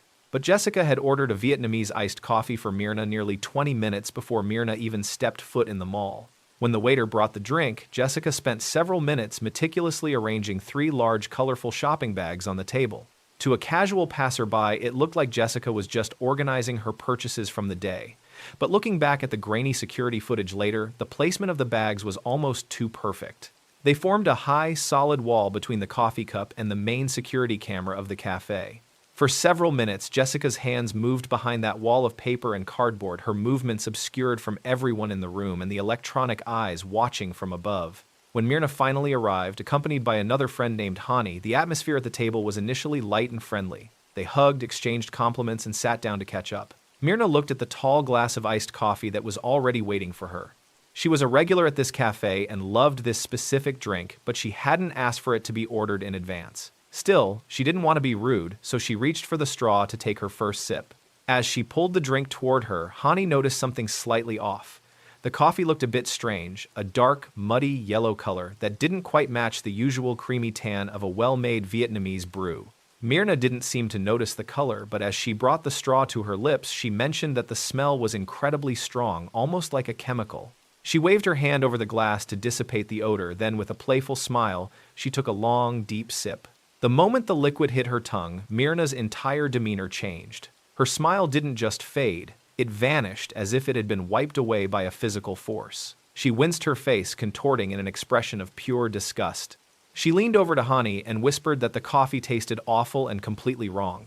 She began to wave her hand in front of her mouth as if she were trying to cool down a fire that had suddenly ignited in her throat. Within 30 seconds, the situation escalated from a bad cup of coffee to a medical emergency. Myrna's head suddenly snapped back, her eyes rolling into the back of her skull as her body went rigid. She began to convulse, her hands clawing at the air before her chest slumped forward onto the table. The lively chatter of the Olivier Café died instantly, replaced by the sound of chairs scraping against the floor as patrons stood up in a panic. Hani began to scream for help. As people rushed over to assist, Jessica remained remarkably, almost unnervingly still. While Hani was frantic, cradling Myrna's head and begging for someone to call an ambulance, Jessica stood back and watched the scene with a detached clinical observation. She didn't cry, she didn't shout, and she didn't offer any help. She stood there like a stranger who had just happened to witness an accident on the street rather than a best friend watching her companion die in front of her. Myrna was rushed to a nearby hospital, but the damage was already done. The medical staff worked desperately to stabilize her, but her internal organs were failing at a terrifying rate. Within an hour of taking that single sip of coffee, YN Myrna Salihin was pronounced dead. The news hit the city like a thunderclap. A young, healthy socialite dying in the middle of a crowded mall was a story that Jakarta simply couldn't ignore, and the police were under massive pressure.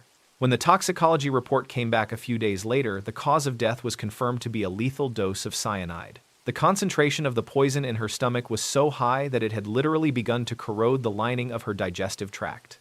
Investigators calculated that the amount of cyanide in that single cup of coffee was enough to kill 10 grown men. This wasn't an accident or a contamination issue at the cafe. This was a deliberate, calculated execution. The investigation immediately pivoted to the Olivier Café and the people at that table. The police seized the security footage and began the grueling process of watching every second of Jessica's 50-minute wait. They saw the bags being placed. They saw the obscured movements. And then they found a detail that sent a chill through the entire department. On the day after Myrna's death, Jessica had instructed her maid to throw away the trousers she had worn to the cafe. Jessica claimed she threw them away because they were torn during the chaos of the emergency, but the police believed the fabric had been splashed with cyanide during the preparation of the drink. Despite the lack of a murder weapon or a clear source for the poison, the circumstantial evidence was mounting. The motive prosecutors later alleged was a deep-seated resentment Jessica felt toward Myrna for giving her negative advice about a boyfriend years earlier in Australia. The trial of Jessica Wongso became a national obsession, broadcast live across Indonesia for months.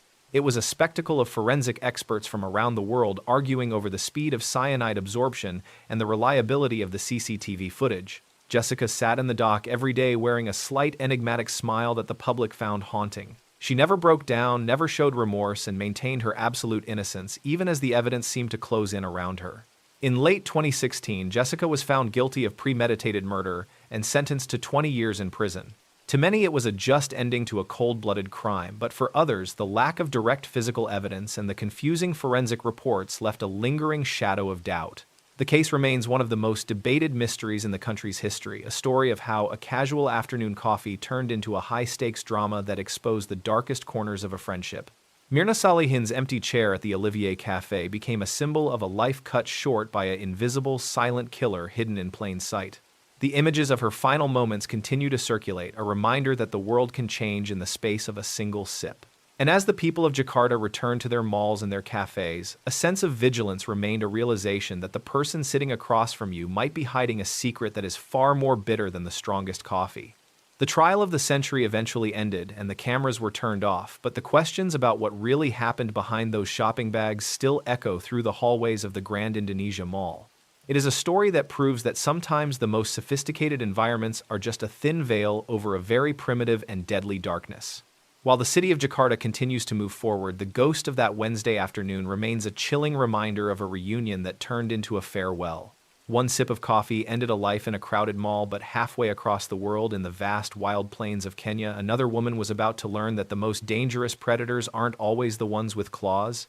In the beautiful golden expanse of the Masai Mara, a photographer's dream was about to turn into a nightmare involving an international cover-up and a father's 30-year hunt for a monster who was protected by the very government he served.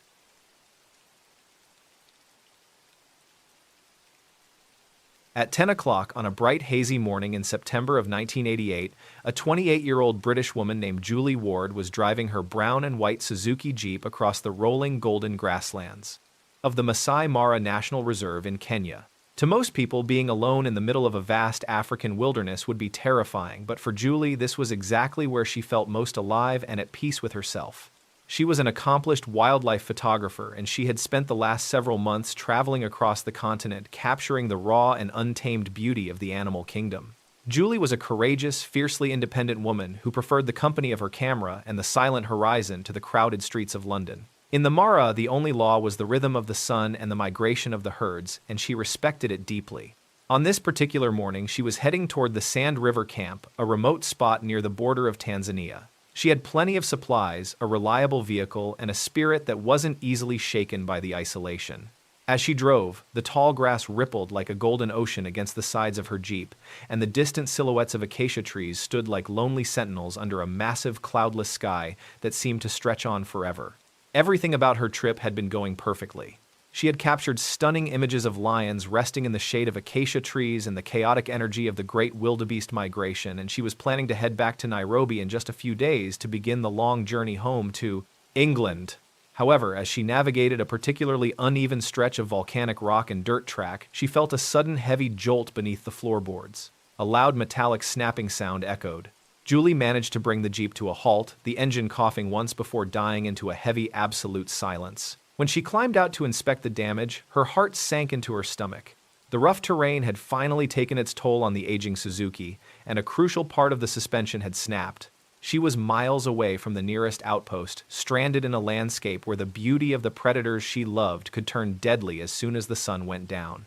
Most people in her situation would have panicked, but Julie was experienced. She knew that staying with the vehicle was her best chance for survival. She spent the afternoon trying to signal for help, but the Mara is vast, and her Jeep was just a tiny speck in an endless sea of green and gold. As the shadows began to stretch across the plains, the temperature dropped, and the distant haunting calls of hyenas began to punctuate the cooling air. She spent the night inside the Jeep watching the stars and waiting for the morning. When the sun finally rose, a park ranger happened to spot her stranded vehicle while on a routine patrol. He offered her a lift to a nearby lodge so she could call for help and arrange for a tow. It seemed like a lucky break, a small hiccup in an otherwise perfect adventure. She left her Jeep behind, taking only her camera, expecting to be back on the road by the next day. However, this is where the first small wrong detail begins to surface. After Julie reached the lodge and made her calls, she supposedly decided to return to her Jeep alone to retrieve the rest of her gear. A witness later claimed they saw her driving away in a borrowed vehicle, but the direction she took didn't make any sense. She was an expert navigator with a map, yet she was reportedly heading toward a remote area of the park that was completely off her route. When Julie failed to return to the lodge that evening and didn't show up in Nairobi a few days later, her family in England began to worry. Her father, John Ward, was a successful businessman who knew his daughter was too responsible to simply go missing without a word. He didn't wait for the local authorities to act. He boarded the first flight to Kenya, his gut telling him that something far more sinister than a mechanical breakdown had occurred in the Mara. Upon arriving in Nairobi, John found the Kenyan authorities to be strangely unconcerned. They suggested that Julie had likely just changed her plans, or had perhaps gotten lost in the bush for a few days. But John wasn't a man who accepted vague reassurances. He hired a private plane and began flying over the Masai Mara himself, scouring the landscape for any sign of his daughter's brown and white Jeep. He knew that in this wilderness, every hour mattered. After days of searching, John spotted the Jeep from the air. It was located in a deep, muddy gully far away from any road. When he landed and reached the vehicle, he found it empty. Julie's supplies were still inside, but she was nowhere to be found. A few yards away in a patch of scorched earth, John made a discovery that would haunt him for the rest of his life. He found a small pile of charred, unrecognizable remains hidden in the tall grass. The Kenyan police immediately issued a statement that was both shocking and suspiciously convenient. They claimed that Julie Ward had been struck by a bolt of lightning while walking away from her Jeep, and that her body had subsequently been partially eaten by lions. To the officials, it was a closed case, a tragic freak, accident of nature. But as John looked at the small collection of remains, he noticed a physical detail that made his blood run cold. Among the scorched fragments, he found a piece of a jawbone and a portion of a leg. What the police called animal damage looked to John like something else entirely. He noticed that the bone had been cut with a clean, straight edge, as if by a sharp blade. Lions tear and crush their prey. They do not perform clean amputations. John realized in that moment that the Kenyan government wasn't just wrong. They were actively lying to him about how his daughter died. John Ward refused to let the lion attack theory stand. He used his own money to fly a world-renowned forensic pathologist from the United Kingdom to Kenya. When the expert examined the remains, he confirmed John's worst fears. The cuts on the bone were made by a heavy knife or a machete. Furthermore, the lightning strike was debunked by meteorological records, showing that no storms had occurred in that part of the Mara on the days Julie went missing. The investigation now shifted from a tragic accident to a brutal murder investigation, but at every turn, John found himself blocked by a wall of bureaucratic silence. He discovered that the area where Julie's remains were found was near a camp used by park rangers and high-ranking officials. He began to suspect that Julie hadn't been killed by a predator of the wild, but by a predator in a uniform who had the power to make an entire government cover his tracks. John spent the next 30 years and over £2 million of his own fortune hunting for the truth. He discovered that the park ranger's logbook from the week of Julie's disappearance had several pages ripped out and other entries had been altered with different ink. He found witnesses who had been threatened into silence, and he uncovered evidence that British intelligence services were also working to keep the case quiet to avoid a diplomatic incident. He eventually pieced together a terrifying theory. He believed that Julie had been abducted, held at a remote ranger's hut for several days, and then murdered after she witnessed something she wasn't supposed to see. The killers had then moved her body to the gully and set it on fire to destroy the evidence of their crime, relying on the local wildlife and the harsh African sun to do the rest of the work. It was a calculated, cold-blooded execution by men in power. Despite John's relentless pursuit, the case remained a masterpiece of frustration. 2 park rangers were eventually put on trial for the murder, but they were acquitted due to a lack of direct evidence and the fact that the crime scene had been compromised by the very people supposed to protect it. John watched as the men who likely knew the truth walked free while the high-ranking officials who ordered the cover-up remained untouched in their palaces. Today, John Ward is an elderly man, but his resolve has not weakened. He still travels to Kenya, still pushes for new DNA testing on the few remains he has left, and still speaks out against the corruption that stole his daughter's justice. The Masai Mara remains one of the most beautiful places on Earth, but for the Ward family, the Golden Plains will always be a place of shadows, where the truth was buried beneath a lie as vast as the savannah itself. Julie Ward's story is a haunting reminder that in the wild, the most dangerous creatures aren't the ones that roar in the night. They are the ones who can hide their sins behind a badge and a government seal waiting for the wind to blow the ash away. While her father continues his long watch over the Mara, another father in a locked house in Taiwan was about to realize that some debts can only be paid in the absolute silence of a bathroom that no one was meant to open. In the quiet township of Jian, 5 children were about to become the center of a mystery that would leave an entire island nation in a state of shock. Their house seemed perfectly normal from the outside, but inside, the air was thick with a secret that would take 9 years to fully emerge from the forest. As the mountain fog began to roll into the valley, the truth of what happened to the Liu family was about to be revealed in the most tragic way possible. At 5 o'clock on a humid late summer afternoon in September of 2006, the air in Jian Township, Taiwan, was thick with the scent of tropical flowers and damp earth. Jian was a quiet, peaceful community tucked between the towering green peaks of the Central Mountain Range and the vast blue expanse of the Pacific Ocean. It was the kind of place where families lived for generations, and everyone knew the faces of the children who played in the narrow streets after school. In one of these quiet residential areas stood a sturdy three-story townhouse belonging to the Liu family. To any passerby, the house looked like a model of middle-class stability. It was well-maintained with a tidy front entrance and large windows that usually reflected the vibrant activity of a busy household. Liu Qichin and his wife Lin Chenhui were the parents of 5 children ranging in age from 10 to 18. They were seen as a respectable, if somewhat private family. The 5 children were the heart of the home. There was the eldest daughter, who was 18 and preparing for the next stage of her life, and 4 younger siblings who were all enrolled in the local schools. Neighbors often saw them coming and going with their backpacks, laughing and talking as siblings do. They seemed like a perfectly normal, happy unit, and the parents were known to be hardworking, with the father running a local photography studio and a small business. However, behind that facade of normalcy, a heavy shadow was beginning to stretch across the Liu household. Unknown to the community, Liu Qichin was struggling with a massive amount of debt. His business ventures had soured, and he reportedly owed over 10 million Taiwan dollars to various creditors. It was the kind of financial pressure that can make a person's world feel like it is closing and turning every quiet moment into a calculation of survival or a descent into despair. The first sign that something was wrong in the Liu house was not a scream or a loud argument, but a sudden absolute silence. After September 5th, the children were no longer seen leaving for school. The photography studio remained closed, and the laundry that usually hung on the balconies was gone. To the neighbors, it seemed as though the entire family had simply decided to take an unannounced vacation, perhaps to escape the heat of the valley for a few days. But as the days passed, a different kind of detail began to emerge. A neighbor living next door noticed a faint, sweet, and sickly smell beginning to drift from the gaps in the Liu family's windows. At first, they tried to ignore it, telling themselves it was likely a stray cat that had crawled under the porch or some forgotten food in a trash can. But by September 8th, the smell had become a physical wall of rot that made it impossible to breathe on the sidewalk outside. When the police finally arrived at the house on that Friday afternoon, they found the front door locked from the inside. There were no signs of a struggle on the porch and no broken glass.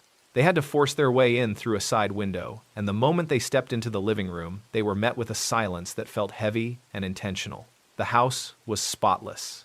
There were no dishes in the sink, no discarded toys, and the furniture was arranged with surgical precision. As the officers moved through the ground floor, they noticed something that sent a chill through their bodies. Every single window in the house had been sealed with multiple layers of heavy tape and plastic wrap from the inside. It was as if someone had been trying to create a hermetic seal, not to keep the world out, but to keep something inside. The air was stagnant and hot, vibrating with the low hum of flies that had found their way through the vents. They moved to the second floor, their flashlights slicing through the gloom of the darkened hallways. The bedrooms were empty, the beds made with a disturbing level of care. There was no sign of the parents or the 5 children. It was as if the family had just evaporated into the air. But as they climbed the stairs to the 3rd floor, the foul smell became so intense that the officers had to cover their faces with their shirts to keep from retching in the narrow stairwell. At the end of the 3rd floor hallway was a small bathroom. Like the windows, the bathroom door was locked from the inside, and the gaps around the frame had been sealed with silver duct tape. On the floor just outside the door, the police found a small handwritten note placed neatly on the carpet. It was a brief, haunting message that simply read, "The children were suffering. We are taking them to a better place." There was no signature, but the handwriting was recognized as the father's. When the officers finally broke down the bathroom door, they were confronted with a scene that would haunt the collective memory of Taiwan for decades. Inside the small, cramped space, they found the bodies of all 5 children. They were not scattered. They had been stacked on top of each other like cordwood in a pile that reached halfway up the wall. They were all wearing their pajamas as if they had been prepared for a long night of sleep that was never meant to end. The forensic details revealed a level of premeditation that defied logic. Each child had been bound with iron wire around their wrists and ankles. Their eyes had been covered with black cloth, and their mouths were sealed with duct tape. Layers of plastic wrap had been wound around their heads, ensuring that they would suffocate quickly and quietly. There were no signs that the children had fought back, suggesting they may have been drugged before the binding began. The investigation immediately turned into a nationwide manhunt for the parents Liu Qichin and Lin Chenhui. They were the primary suspects in the most horrific family mass murder in the country's history. Police checked every port, every bus station, and every mountain trail in the region, but the couple had vanished into the dense forests of Hualien County. It was as if they had walked out of the house after stacking their children and stepped into another dimension. A few days into the search, detectives discovered a digital camera left behind in the living room. When they looked through the files, they found a series of photographs that had been taken just hours before the murders. One photo showed the mother, Lin Chen-hui, standing in the bathroom. She wasn't a victim. She was actively helping her husband tie the wire around one of the children's wrists. She looked calm, her expression vacant and focused as if she were performing a chore. This revelation shattered any hope that the mother had been forced into the act. The parents had worked as a team to systematically execute their own children. They had spent hours meticulously binding and stacking them, then they had sealed the house, left a note, and walked out into the night. For 9 years, the Liu couple became the most wanted fugitives in Asia, their faces plastered on every news station and post office from one end of the island to the other. The house in Jian became a local legend, a place that neighbors avoided at all costs. It stood empty for years, the gardens overgrown with weeds and the white paint graying under the sun. People claimed they could hear the faint sound of children playing inside at night, or that they saw shadows moving past the sealed windows. It was a physical scar on the community, a constant reminder of a debt that was paid in the most unthinkable currency imaginable. The mystery of their whereabouts finally came to an end in June of 2015. A local hunter was trekking through a remote, densely forested hillside in the mountains near the Tsuchi area, miles away from the Liu home. As he pushed through a thicket of ferns, he stumbled upon a small makeshift campsite that looked as though it had been abandoned for years. Near a rusted cooking pot, he found 2 sets of skeletal remains lying side by side. DNA testing confirmed that the remains belonged to Liu Qi-chin and his wife. Near the bodies, investigators found a small bottle of pesticide, suggesting they had committed suicide shortly after the murders. They had walked into the deep wilderness away from the eyes of the law and the creditors, and ended their own lives in the silence of the forest. They had spent 9 years as ghosts in the mountains before their bones were finally allowed to tell the end of the story. The case of the Hualien Five remains a tragic study of how financial desperation can twist the human mind into something unrecognizable. The children were victims of a father who believed he owned their lives as much as he owned his business, and a mother who followed him into a shared psychosis. They were an ordinary family that reached a breaking point and decided to vanish, leaving behind a bathroom filled with secrets and a house that would never be a home again. The mountain fog eventually cleared to reveal the final resting place of the Liu family, but the questions of how 2 parents could do such a thing remain as thick as the forest canopy. While the valley of Jian slowly returned to its quiet rhythm, the story of the 5 children serves as a final haunting image of a time when the safety of a home was a beautiful, tragic illusion. The forest kept their secret for 9 years, but it could not keep the truth forever. The silence of the Taiwan mountains eventually swallowed the voices of the Liu parents, leaving only the wind through the trees. But in the residential schools of northern Germany, a different kind of ghost was beginning to move through dormitories. This one didn't leave notes or stack bodies. He wore a black mask and moved with the silence of a shadow, and for 10 years he would make an entire country afraid to let their children sleep with the windows open.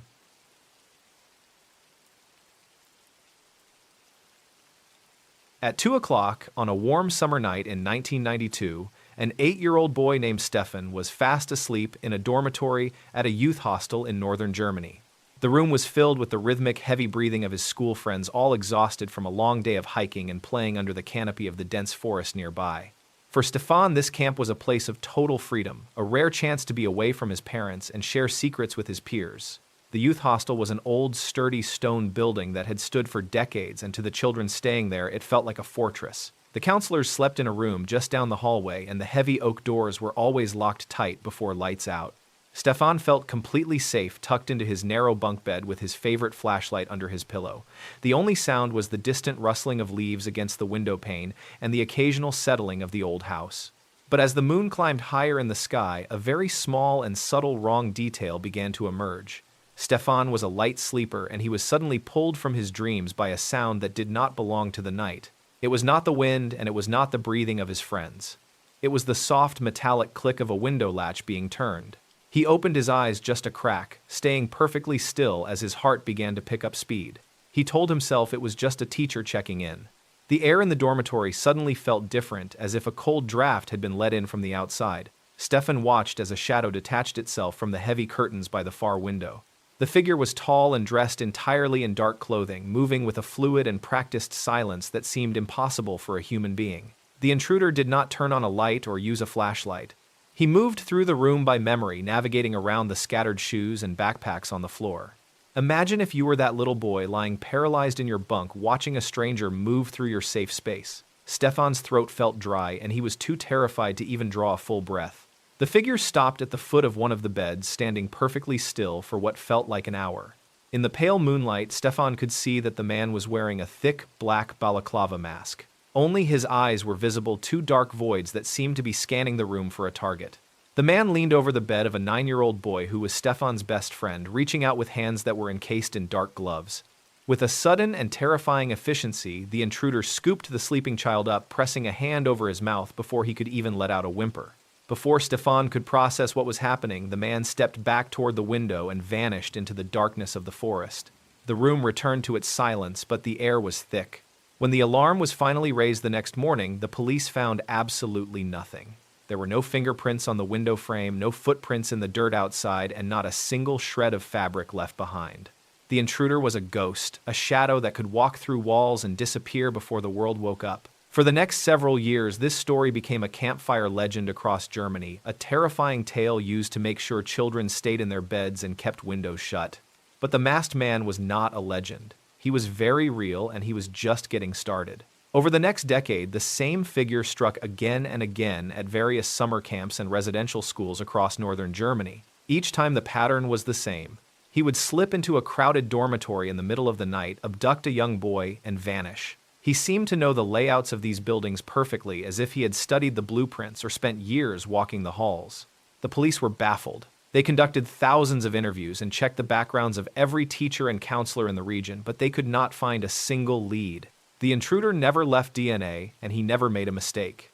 He was so efficient that some investigators began to wonder if they were looking for a professional with military training. The public fear grew into a national hysteria, and the once beloved tradition of summer camps became a source of deep anxiety. One of the most disturbing details was the man's patience. In some cases, he would enter a house and simply sit at the end of a child's bed for hours, watching them sleep before deciding whether to take them. He was not just a predator, he was an observer who took pleasure in the proximity of his victims. The children who survived these encounters spoke of a man who did not speak, a shadow that felt cold and heavy, like a physical weight pressing down on the chest of the room. As the years turned into a decade, the case of the masked man went cold. The abductions stopped as suddenly as they had begun, and the figure in the black balaclava faded into the archives of unsolved crimes. The boys who had been taken were never found, and their families were left to live in a permanent state of grief and uncertainty. It seemed as though the ghost had finally returned to the darkness for good, taking his secrets and his victims with him into the silence of history. Then, in 2011, a small team of cold case investigators decided to take one last look at the files. They were not looking for DNA or fingerprints this time. Instead, they were looking for a pattern in the small ignored witness statements from 20 years earlier. They found a note from a neighbor near one of the crime scenes who mentioned seeing a brown car parked on a dirt track at 3 in the morning. At the time, it was dismissed, but now it was a vital lifeline for them.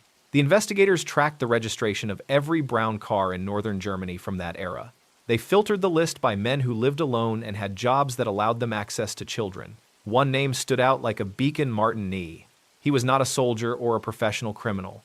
He was a social worker, a man whose entire career was dedicated to the protection and care of young people. He had worked at several of the very camps and hostels that the masked man had haunted. When the police raided Martin Ney's home, they found a domestic life that was terrifyingly ordinary. He was a quiet man, respected by his colleagues and liked by the children he worked with. But in a hidden storage area in his basement, they found the equipment of a nightmare.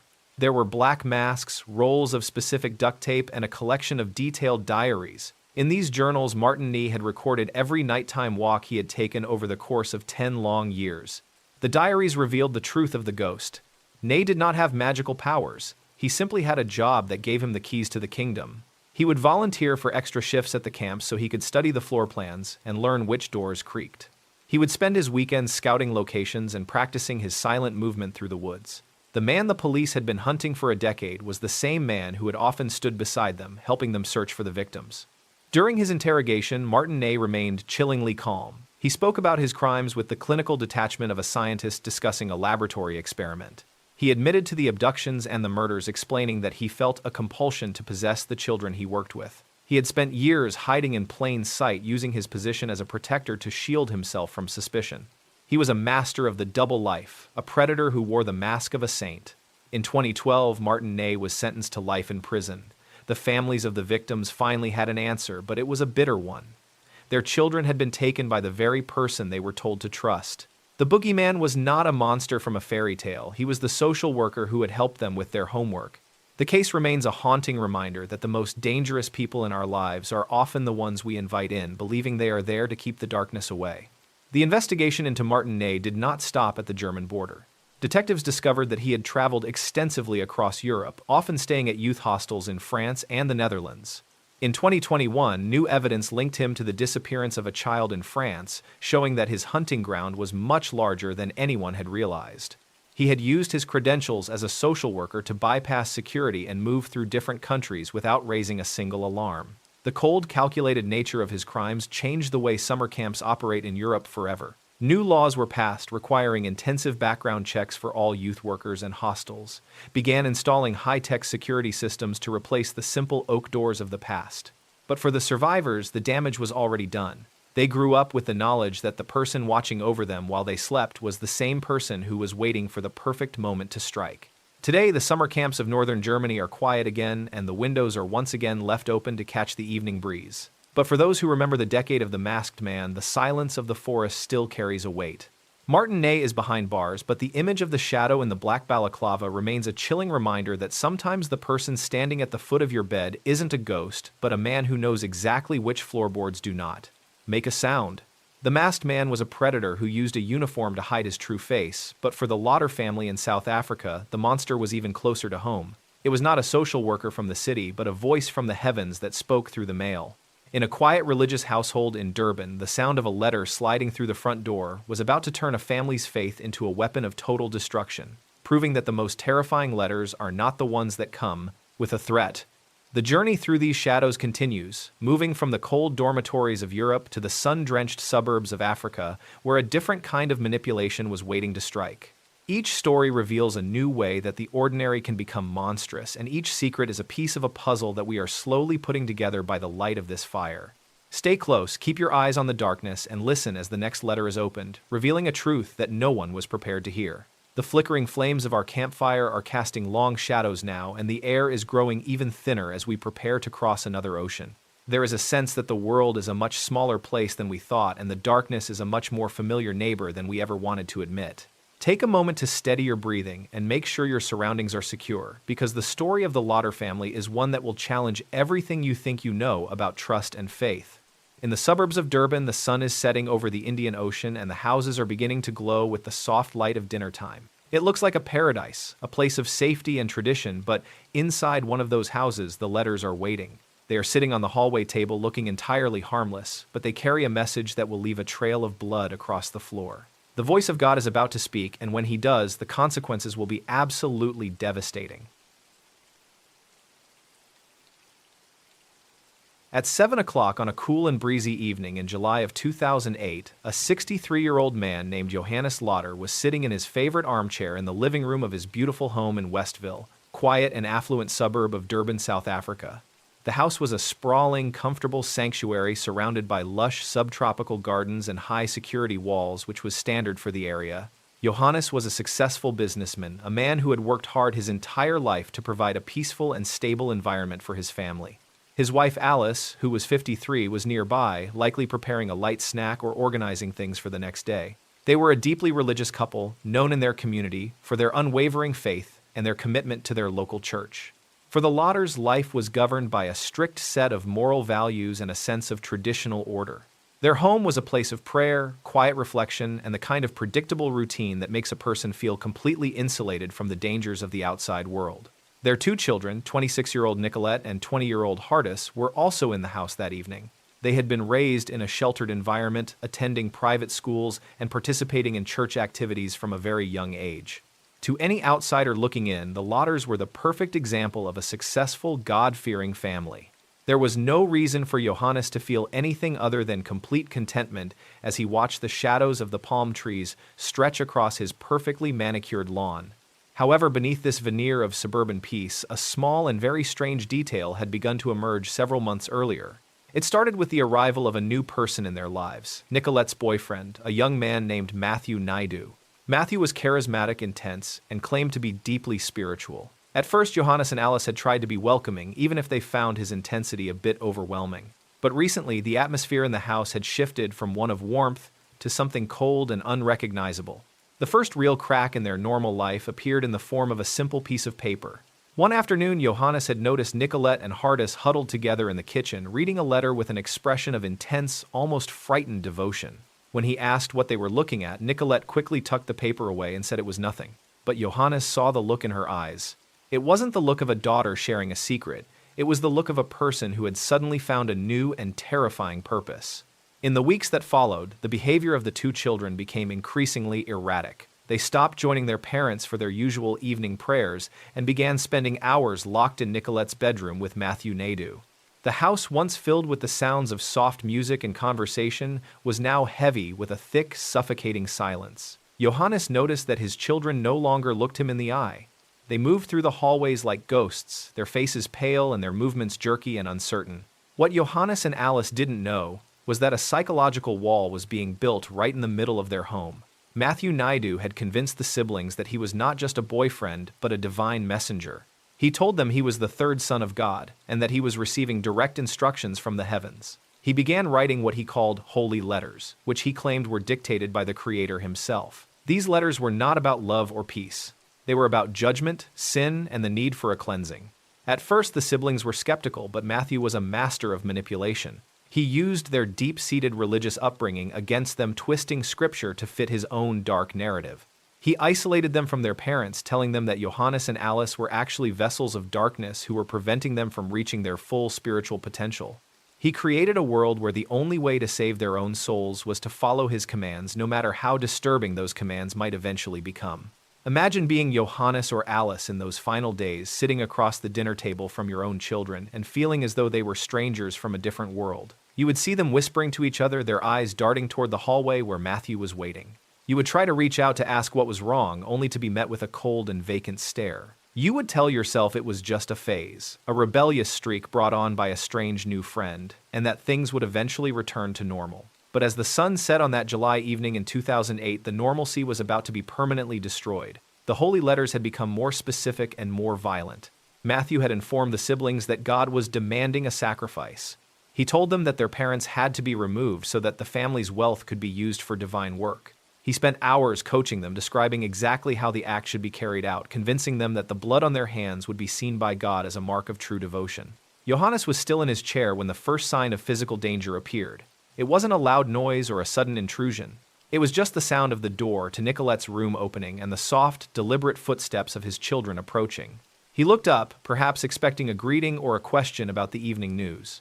Instead, he saw his son Hardis standing in the doorway with a look of absolute glassy-eyed resolve. Hardis wasn't carrying a book or a snack. He was carrying a high-voltage stun gun. The attack was sudden and brutal, shattering the silence of the Westville home. Hardis moved toward his father, the crackling blue light of the taser reflecting in his wide, unblinking eyes.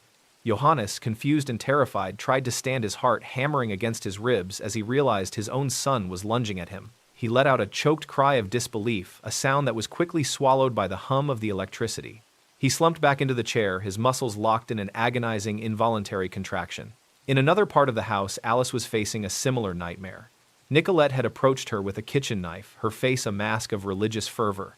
Alice's first reaction wasn't to fight, but to ask why. She couldn't understand how the daughter she had raised with such care could be standing over her with a weapon. The air in the house was now thick with the scent of ozone and the heavy metallic tang of blood. The sanctuary they had built for 30 years was being turned into a slaughterhouse by the people they loved most. The struggle lasted much longer than it should have. The siblings were not professional killers. They were terrified, brainwashed children carrying out a task they believed was a divine requirement.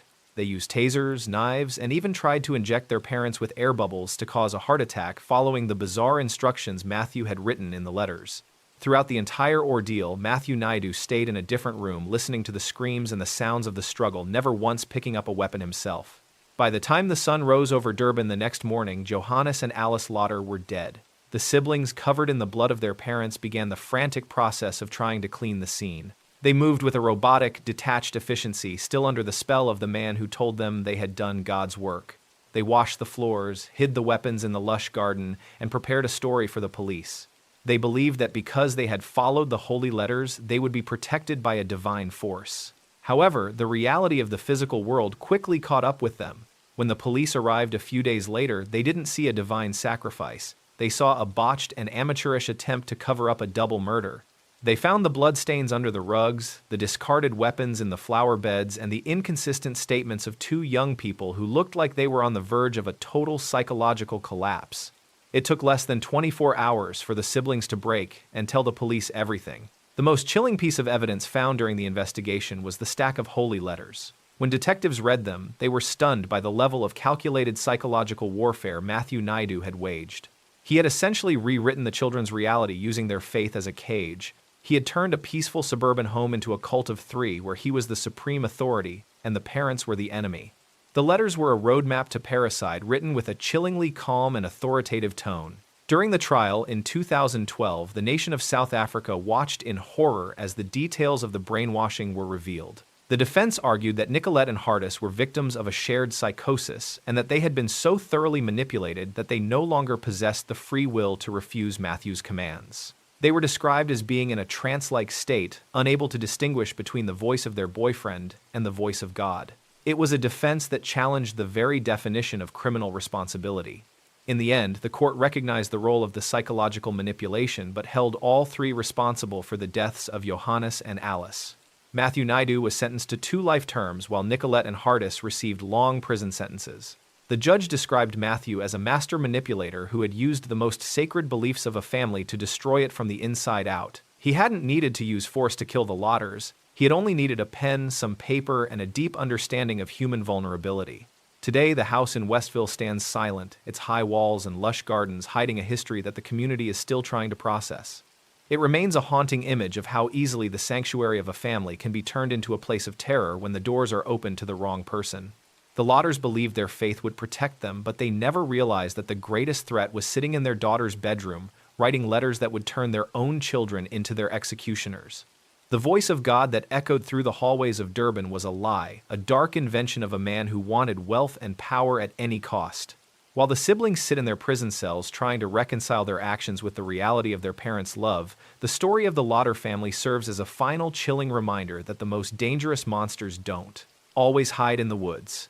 Sometimes they arrive as a guest, they sit at your table, and they speak to you in the language of your own heart. The suburban peace of South Africa was shattered by a divine delusion, but across the Atlantic in the frozen and wealthy neighborhoods of Toronto, another empire was about to be decapitated.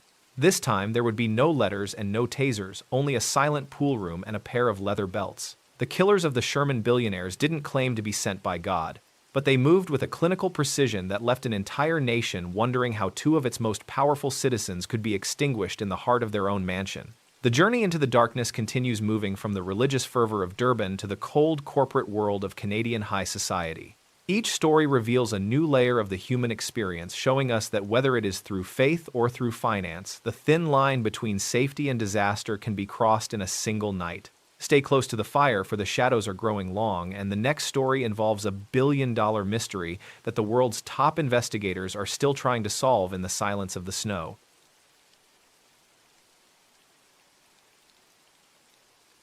At 10 o'clock, on a freezing and gray Friday morning in December of 2017, a professional real estate agent named Jennifer was unlocking the heavy front door of a $50 million mansion in the North York neighborhood of Toronto. The air outside was bitingly cold, but inside the house it was perfectly still and climate-controlled. This was a massive 12,000-square-foot luxury estate, and Jennifer was here to prepare for an upcoming viewing. To Jennifer, this house was a masterpiece of modern architecture. It belonged to Barry and Honey Sherman, 2 of the most influential and wealthy people in all of Canada. Barry was the billionaire founder of a pharmaceutical giant, and the couple was known globally for their staggering philanthropy. Despite their immense fortune, the house always felt welcoming and quiet. Jennifer moved through the foyer, her footsteps echoing softly on the polished marble floors. The mansion was so large that it often took several minutes to walk from one wing to the other. On this morning, the silence felt particularly deep, as if the walls themselves were holding their breath. Jennifer started her routine, turning on the lights and checking the various rooms to ensure everything was perfect. She moved past the expansive kitchen and the grand living area, heading toward the lower level where the high-end fitness center and the indoor pool were located. As she descended the stairs, the air became slightly warmer and carried the faint, clean scent of chlorine. The pool area was a stunning space, featuring large glass walls and a sleek, modern deck. Jennifer stepped onto the tile, looking across the water. That is when she noticed something unusual at the far end of the pool. Two figures were sitting upright on the deck, side by side, with their backs against a low metal railing that ran along the edge of the water.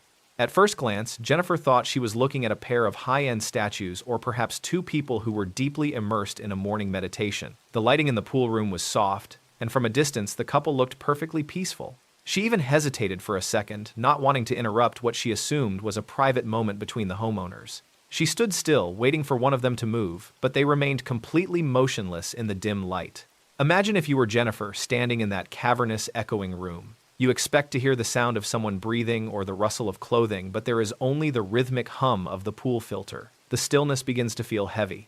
You take a few cautious steps forward, your heart beginning to pick up speed as you realize their heads are tilted back at a very strange, unnatural angle.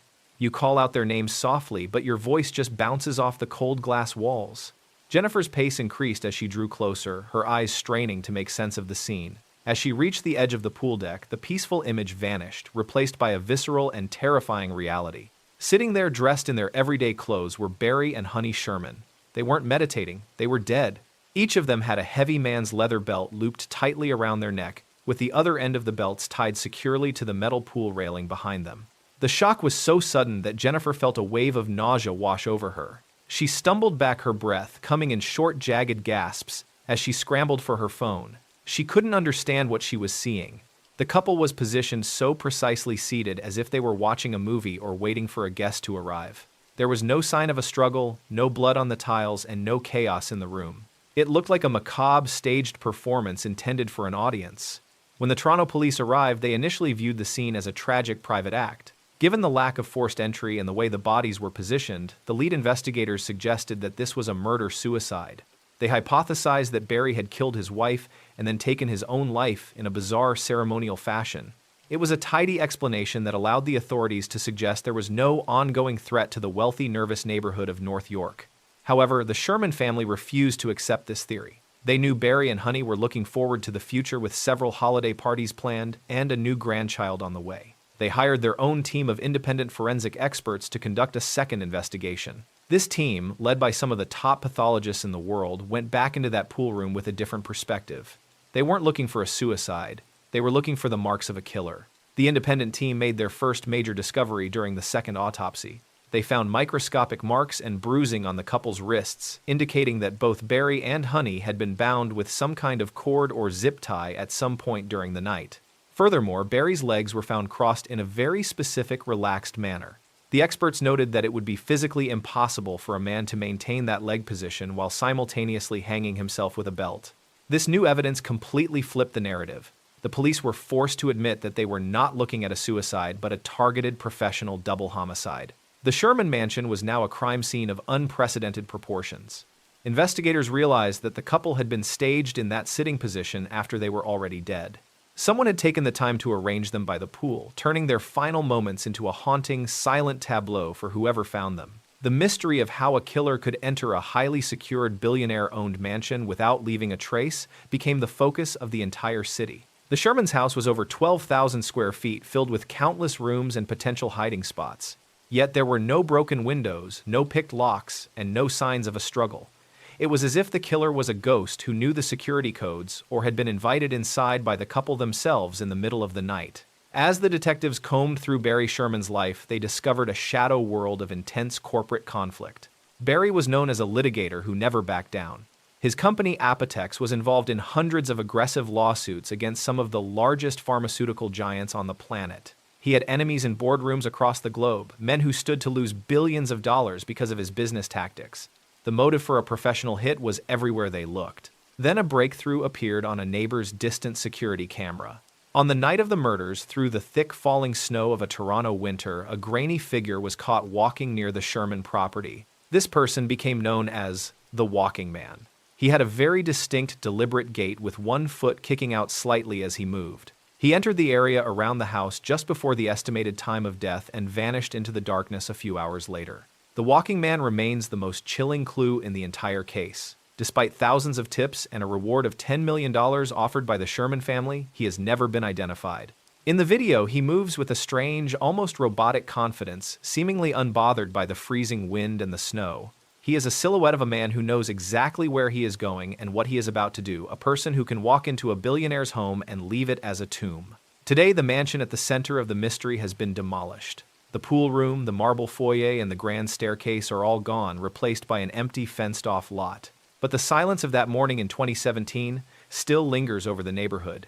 The Sherman family continues to push for answers, but as each year passes, the trail of the walking man grows colder in the snow. It is a case that proves that even the highest walls and the greatest fortunes cannot keep out a shadow. The billionaires were left in a sitting position watching a pool that would never again reflect their laughter. They were victims of a crime that was as precise as a surgical procedure and as cold as a Canadian winter. The walking man left no DNA and no fingerprints, only a haunting image on a distant camera and a billion-dollar question that has never been answered. He is still out there, a ghost with a specific limp moving through the world, with a secret that may never be told. The silence of the snowy Toronto night was absolute, hiding the footsteps of a professional who knew how to disappear. But halfway across the world, in the high-pressure environment of a Chinese university campus, another mystery was about to be revealed in the middle of a different kind of storm. In the city of Nanjing, the falling snow was about to cover a crime that was even more clinical and even more terrifying than the one in the pool room, proving that some monsters have a patience that defies human understanding. The transition from the luxury of North York to the crowded dormitories of Nanjing reveals a different side of the human darkness. Both stories involve a meticulous, almost mathematical level of violence, but the butcher of Nanjing took his obsession to a level that would leave an entire nation in a state of shock. As we move into the final story of the night, keep the image of the walking man in your mind and prepare to meet someone who turned a young student's life into 2,000 pieces of a puzzle. The air is growing colder, and the light of our fire is starting to flicker for the last time. We are leaving the world of billionaires and high society secrets behind, heading toward a snowy morning in 1996 where a sanitation worker is about to find something in a plastic bag that will change her life forever. The butcher is waiting and the story of Nanjing is about to begin. Stay focused, stay close, and remember that the most terrifying things are often hidden in the most ordinary places. The journey is almost at its end, but the deepest shadow is still ahead of us. In a city of millions, one girl was about to vanish, and the evidence of her return would be so precise and so horrific that it would become a national legend. Take one last look around your room, ensure the locks are still holding, and prepare for the final descent into the dark. The Nanjing University mutilation is a story that has no ending, only a haunting, quiet image of a red coat in a snowstorm. At exactly 6 o'clock on a freezing and gray Friday morning in January of 1996, the city of Nanjing, China, was buried under a thick, suffocating blanket of heavy snow. In the narrow, winding alleys near the prestigious Nanjing University, the world was almost entirely silent, save for the rhythmic scraping of a shovel against the frozen pavement. A woman named Mrs. Zhu, a local sanitation worker, was beginning her long and cold shift clearing the ice. Mrs. Zhu was used to finding all sorts of discarded items in the snow, from broken umbrellas to scraps of old fabric, but as she moved her shovel near a large trash bin, she noticed 2 large black plastic bags sitting neatly on the ground. They were surprisingly heavy and felt solid, not like the usual household waste. When she poked one of the bags with her shovel, she saw what looked like a large quantity of raw frozen meat peeking through a small tear in the plastic. In a city still recovering from the lean years of the past, food was never something to be wasted. Mrs. Zhu, thinking someone had accidentally dropped their market haul in the storm, decided to take the bags home. She figured she could clean the meat and prepare a hot meal for her family to help ward off the winter chill. She carried the heavy bags back to her small kitchen, set them on the wooden counter, and began to untie the knots, unaware that the contents were not from any market. To understand how those bags ended up in a snowbank, we have to go back 9 days to the evening of January 10th. Diao Aiqing was a 20-year-old first-year student at Nanjing University, having moved to the big city from a tiny rural village just 3 months earlier. She was a quiet, introverted young woman who spent most of her time in the library, trying to keep up with the rigorous demands of her classes while adjusting to the overwhelming noise of urban life. Diao was the kind of person who preferred to blend into the background. She wore a bright red coat that winter, not because she wanted to be noticed, but because it was the warmest thing she owned. On that Wednesday evening, she was feeling particularly stressed. She had just been involved in a minor, frustrating argument with her dormitory monitor regarding the use of an unauthorized electric heater. The tension in the cramped dorm room felt like it was closing in on her. Needing a moment of peace, Diao decided to go for a short walk. She pulled on her red coat, wrapped a scarf around her neck, and stepped out into the biting evening air. The university campus was vast, filled with dark corners and historic buildings that looked beautiful but intimidating in the fading light. She began to walk toward the main gates, her breath forming small white clouds in front of her face as she tried to calm her racing heart and clear her clouded mind. As she moved away from the crowded dormitories, the sounds of student life began to fade. She found herself on a quiet street lined with bare trees, their branches looking like jagged skeletal fingers against the purple sky.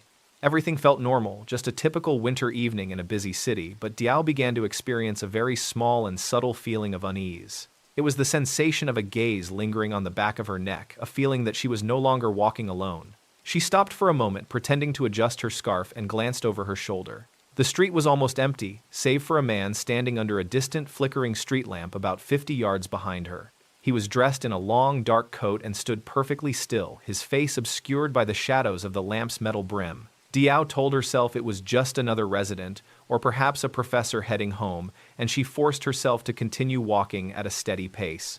But as she turned the corner toward a narrow pedestrian bridge, she heard the rhythmic crunching sound of footsteps on the frozen gravel behind her. They were perfectly timed to her own stopping when she stopped and starting when she started. Her throat went dry and a cold sweat broke out along her hairline despite the freezing temperature. She didn't want to run and seem paranoid, so she convinced herself that the man was just heading in the same direction toward the market.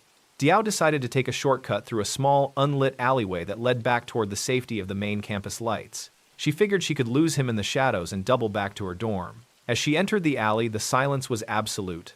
The walls of the old brick building seemed to lean inward, squeezing the space around her. She reached the middle of the alley when the footsteps behind her suddenly accelerated, moving from a steady walk to a rapid, heavy sprint. She tried to turn her hands, reaching out to find a door handle or a fence, but the darkness was too thick. A heavy hand suddenly clamped over her mouth, the smell of old tobacco and cold grease filling her nostrils. Before she could let out a single scream, she was pulled backward into the blackness of a recessed doorway. The last thing Diao Aiqing saw was the soft glow of the campus lights in the distance, a world that was now light years away from her reach. Back in the present, on that Friday morning, Mrs. Zhu was standing over her kitchen sink, turning on the tap to rinse the meat she had found. The water was lukewarm, steam rising as it hit the frozen chunks. As the ice began to melt and the red liquid washed down the drain, a small, pale object tumbled out of the pile and landed in the basin with a soft thud. Mrs. Zhu reached down to pick it up, thinking it was a piece of bone or gristle that had been trimmed off. As her fingers brushed against the object, her entire body went numb. It was not a piece of bone. It was a human finger, the skin shriveled and white from the cold, but the nail was still perfectly intact. Her breath hitched in her chest, and she scrambled backward, knocking over a chair as she stared at the sink in total disbelief. She looked back at the open bags on her counter and realized that the meat wasn't pork. It was the meticulously processed remains of a human being. When the Nanjing police arrived at Mrs. Zhu's apartment, they found a scene that defied every forensic standard they had ever encountered. They began to sort through the contents of the bags, and the lead investigator felt his stomach turn. This wasn't a typical dismemberment. The victim's body had been cut into over 2,000 separate, nearly identical pieces. Each slice was uniform in size and shape, as if they had been prepared with the clinical patience of a master. The police conducted a massive search of the area surrounding Nanjing University, and over the next several days they discovered more plastic bags hidden in snowbanks, trash bins, and under park benches. The count was staggering. Every part of the victim had been accounted for, but the level of mutilation was unprecedented. The killer had even gone so far as to meticulously remove the internal organs and boil the remains in water, likely to prevent the scent of decay from being noticed. The victim was quickly identified as Diao Aiqing through the few larger pieces that remained, including her head and hands. The news of the Nanjing butcher sent a shockwave through the entire country. The university campus, usually a place of intellectual pursuit, became a fortress of fear. Students refused to leave their dorms after dark, and the bright red coat that Diao had been wearing became a symbol of a nightmare that was now lurking in the shadows of the city streets. The forensic experts noted a detail that was both impressive and terrifying. The precision of the cuts suggested that the killer possessed an advanced knowledge of human anatomy. They weren't looking for a common thug. They were looking for someone with surgical skills, perhaps a doctor, a medical student, or a professional butcher who worked in a high-volume facility. The killer had spent hours, possibly days, carefully deconstructing Diao's body with a steady and practiced hand. The investigation was one of the largest in the history of Nanjing. Police questioned thousands of people, including every medical student and faculty member at the university. They searched every apartment within a 3-mile radius looking for a kitchen or a workshop that showed signs of a massive cleanup, but they found nothing. There was no primary crime scene, no blood-soaked basement, and no witness who had seen Diao after she stepped into that dark alleyway. One of the most baffling aspects of the case was the silence. To boil and cut a body into 2,000 pieces would require a significant amount of time, privacy, and equipment. Yet in a crowded city like Nanjing, where neighbors live shoulder to shoulder and walls are notoriously thin, no one reported hearing anything unusual. No one smelled the scent of boiling meat, and no one saw a man carrying heavy black bags through the snow-clogged streets in the middle of the night. As the months turned into years, the case of Diao Aiqing became a legendary cold case in China. In the early 2000s, the mystery found a second life on the internet, where amateur sleuths and web detectives posted elaborate theories about the killer's identity. Some suggested a high-ranking official was involved, while others believed the killer was a lone genius who viewed the mutilation as a work of art. The precision of the 2,000 pieces remained the central, haunting riddle. The psychological impact on Diao's family was devastating. Her parents, simple farmers from the countryside, had sent their daughter to the city with the hope of a better life. They were left with a tragedy that had no resolution and a grave that contained a fragmented daughter. Every year on the anniversary of her disappearance, they return to the university gates, hoping that someone will finally come forward with the truth of what happened during that January snowstorm. In 2016, on the 20th anniversary of the murder, the Chinese Ministry of Public Security issued a rare statement confirming that the statute of limitations would not apply to this case. They publicly vowed to continue the hunt for the butcher regardless of how much time had passed. They believe that somewhere in the city there is an elderly man who still remembers the weight of a red coat and the exact way to divide a life into 2,000 silent pieces. Today, Nanjing University is a modern, thriving institution, and the students who walk its paths were not even born when Diao Aiqing vanished. But the story remains a part of the campus DNA, a whisper in the library and a shadow in the alleys. It serves as a reminder that the most ordinary routines can lead into the deepest darkness, and that the person walking behind you in the snow might be carrying a set of skills that the world was never meant to see used in the light. The bright red coat Diao wore was meant to keep her warm, but it eventually became a marker of her final walk. When you look at the old photos of the university gates, you can almost see her standing there, a small splash of color against the gray winter sky. She was a girl who just wanted to clear her head, unaware that she was walking into a mystery that would remain unsolved for 3 decades. Her story is a final chilling image of a city that kept its secrets buried in the snow. The campfire is low now, the embers glowing a deep dying orange as the sun begins to hint at the horizon. We have walked through the tailored skin of Poland, the billionaire pools of Toronto, and the ritual halls of Singapore. These 12 stories are a map of the hidden world, the one that exists just behind the curtain of our daily lives. They remind us that safety is a fragile gift, and that the most terrifying mysteries are often the ones that have no clear and tidy ending. As the morning light starts to filter through the trees, take a moment to look around. The world is returning to its normal, busy rhythm. The streets will fill with people, the cafes will serve their coffee, and the snow will eventually melt. But as you move through your day, remember the small sounds and the strange details we talked about tonight. Keep your doors locked, stay vigilant, and never forget that even in the most peaceful places, the shadows are always waiting for the sun to go down. Thank you for joining me at the campfire tonight. It has been a long journey, but your company has made the darkness a little easier to bear. I'll be here again when the moon is high and the stories are ready to be told. Until then, stay safe, watch your back, and keep an eye on the person standing under the flickering street lamp. You never know who is waiting for their turn to tell a story of their own. Good night, and I will see you at the next fire.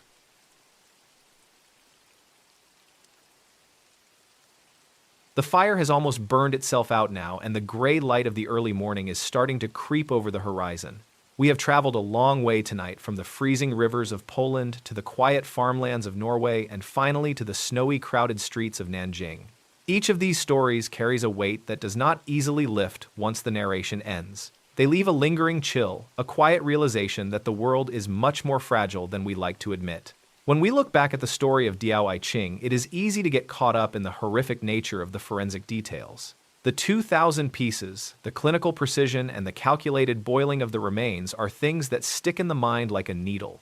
But if we pull back and look at the larger picture, the true horror of the Nanjing University case is not found in the violence itself. It is found in the terrifying intersection of a normal life and a total absolute darkness.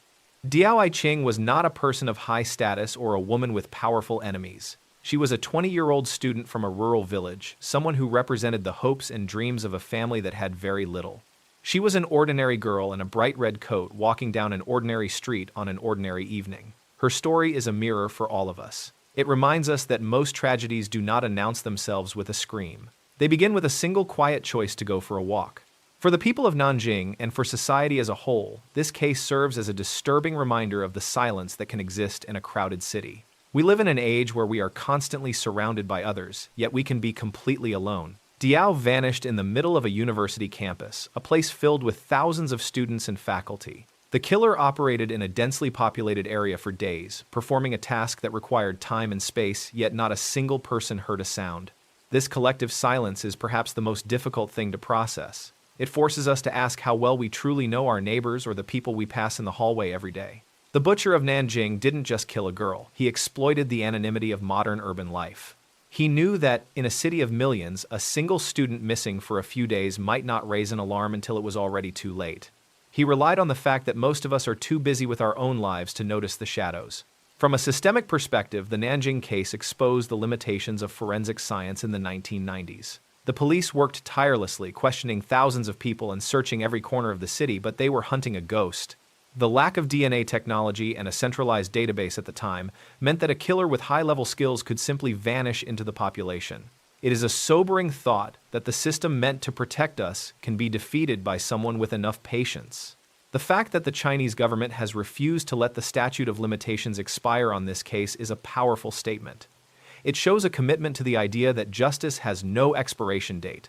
Even 30 years later, the search continues not just for a killer, but for the truth of what happened in that snowstorm. It is a way for the system to tell Diao's family that their daughter's life mattered, and that the person who took it will never truly be free from the eyes of the law.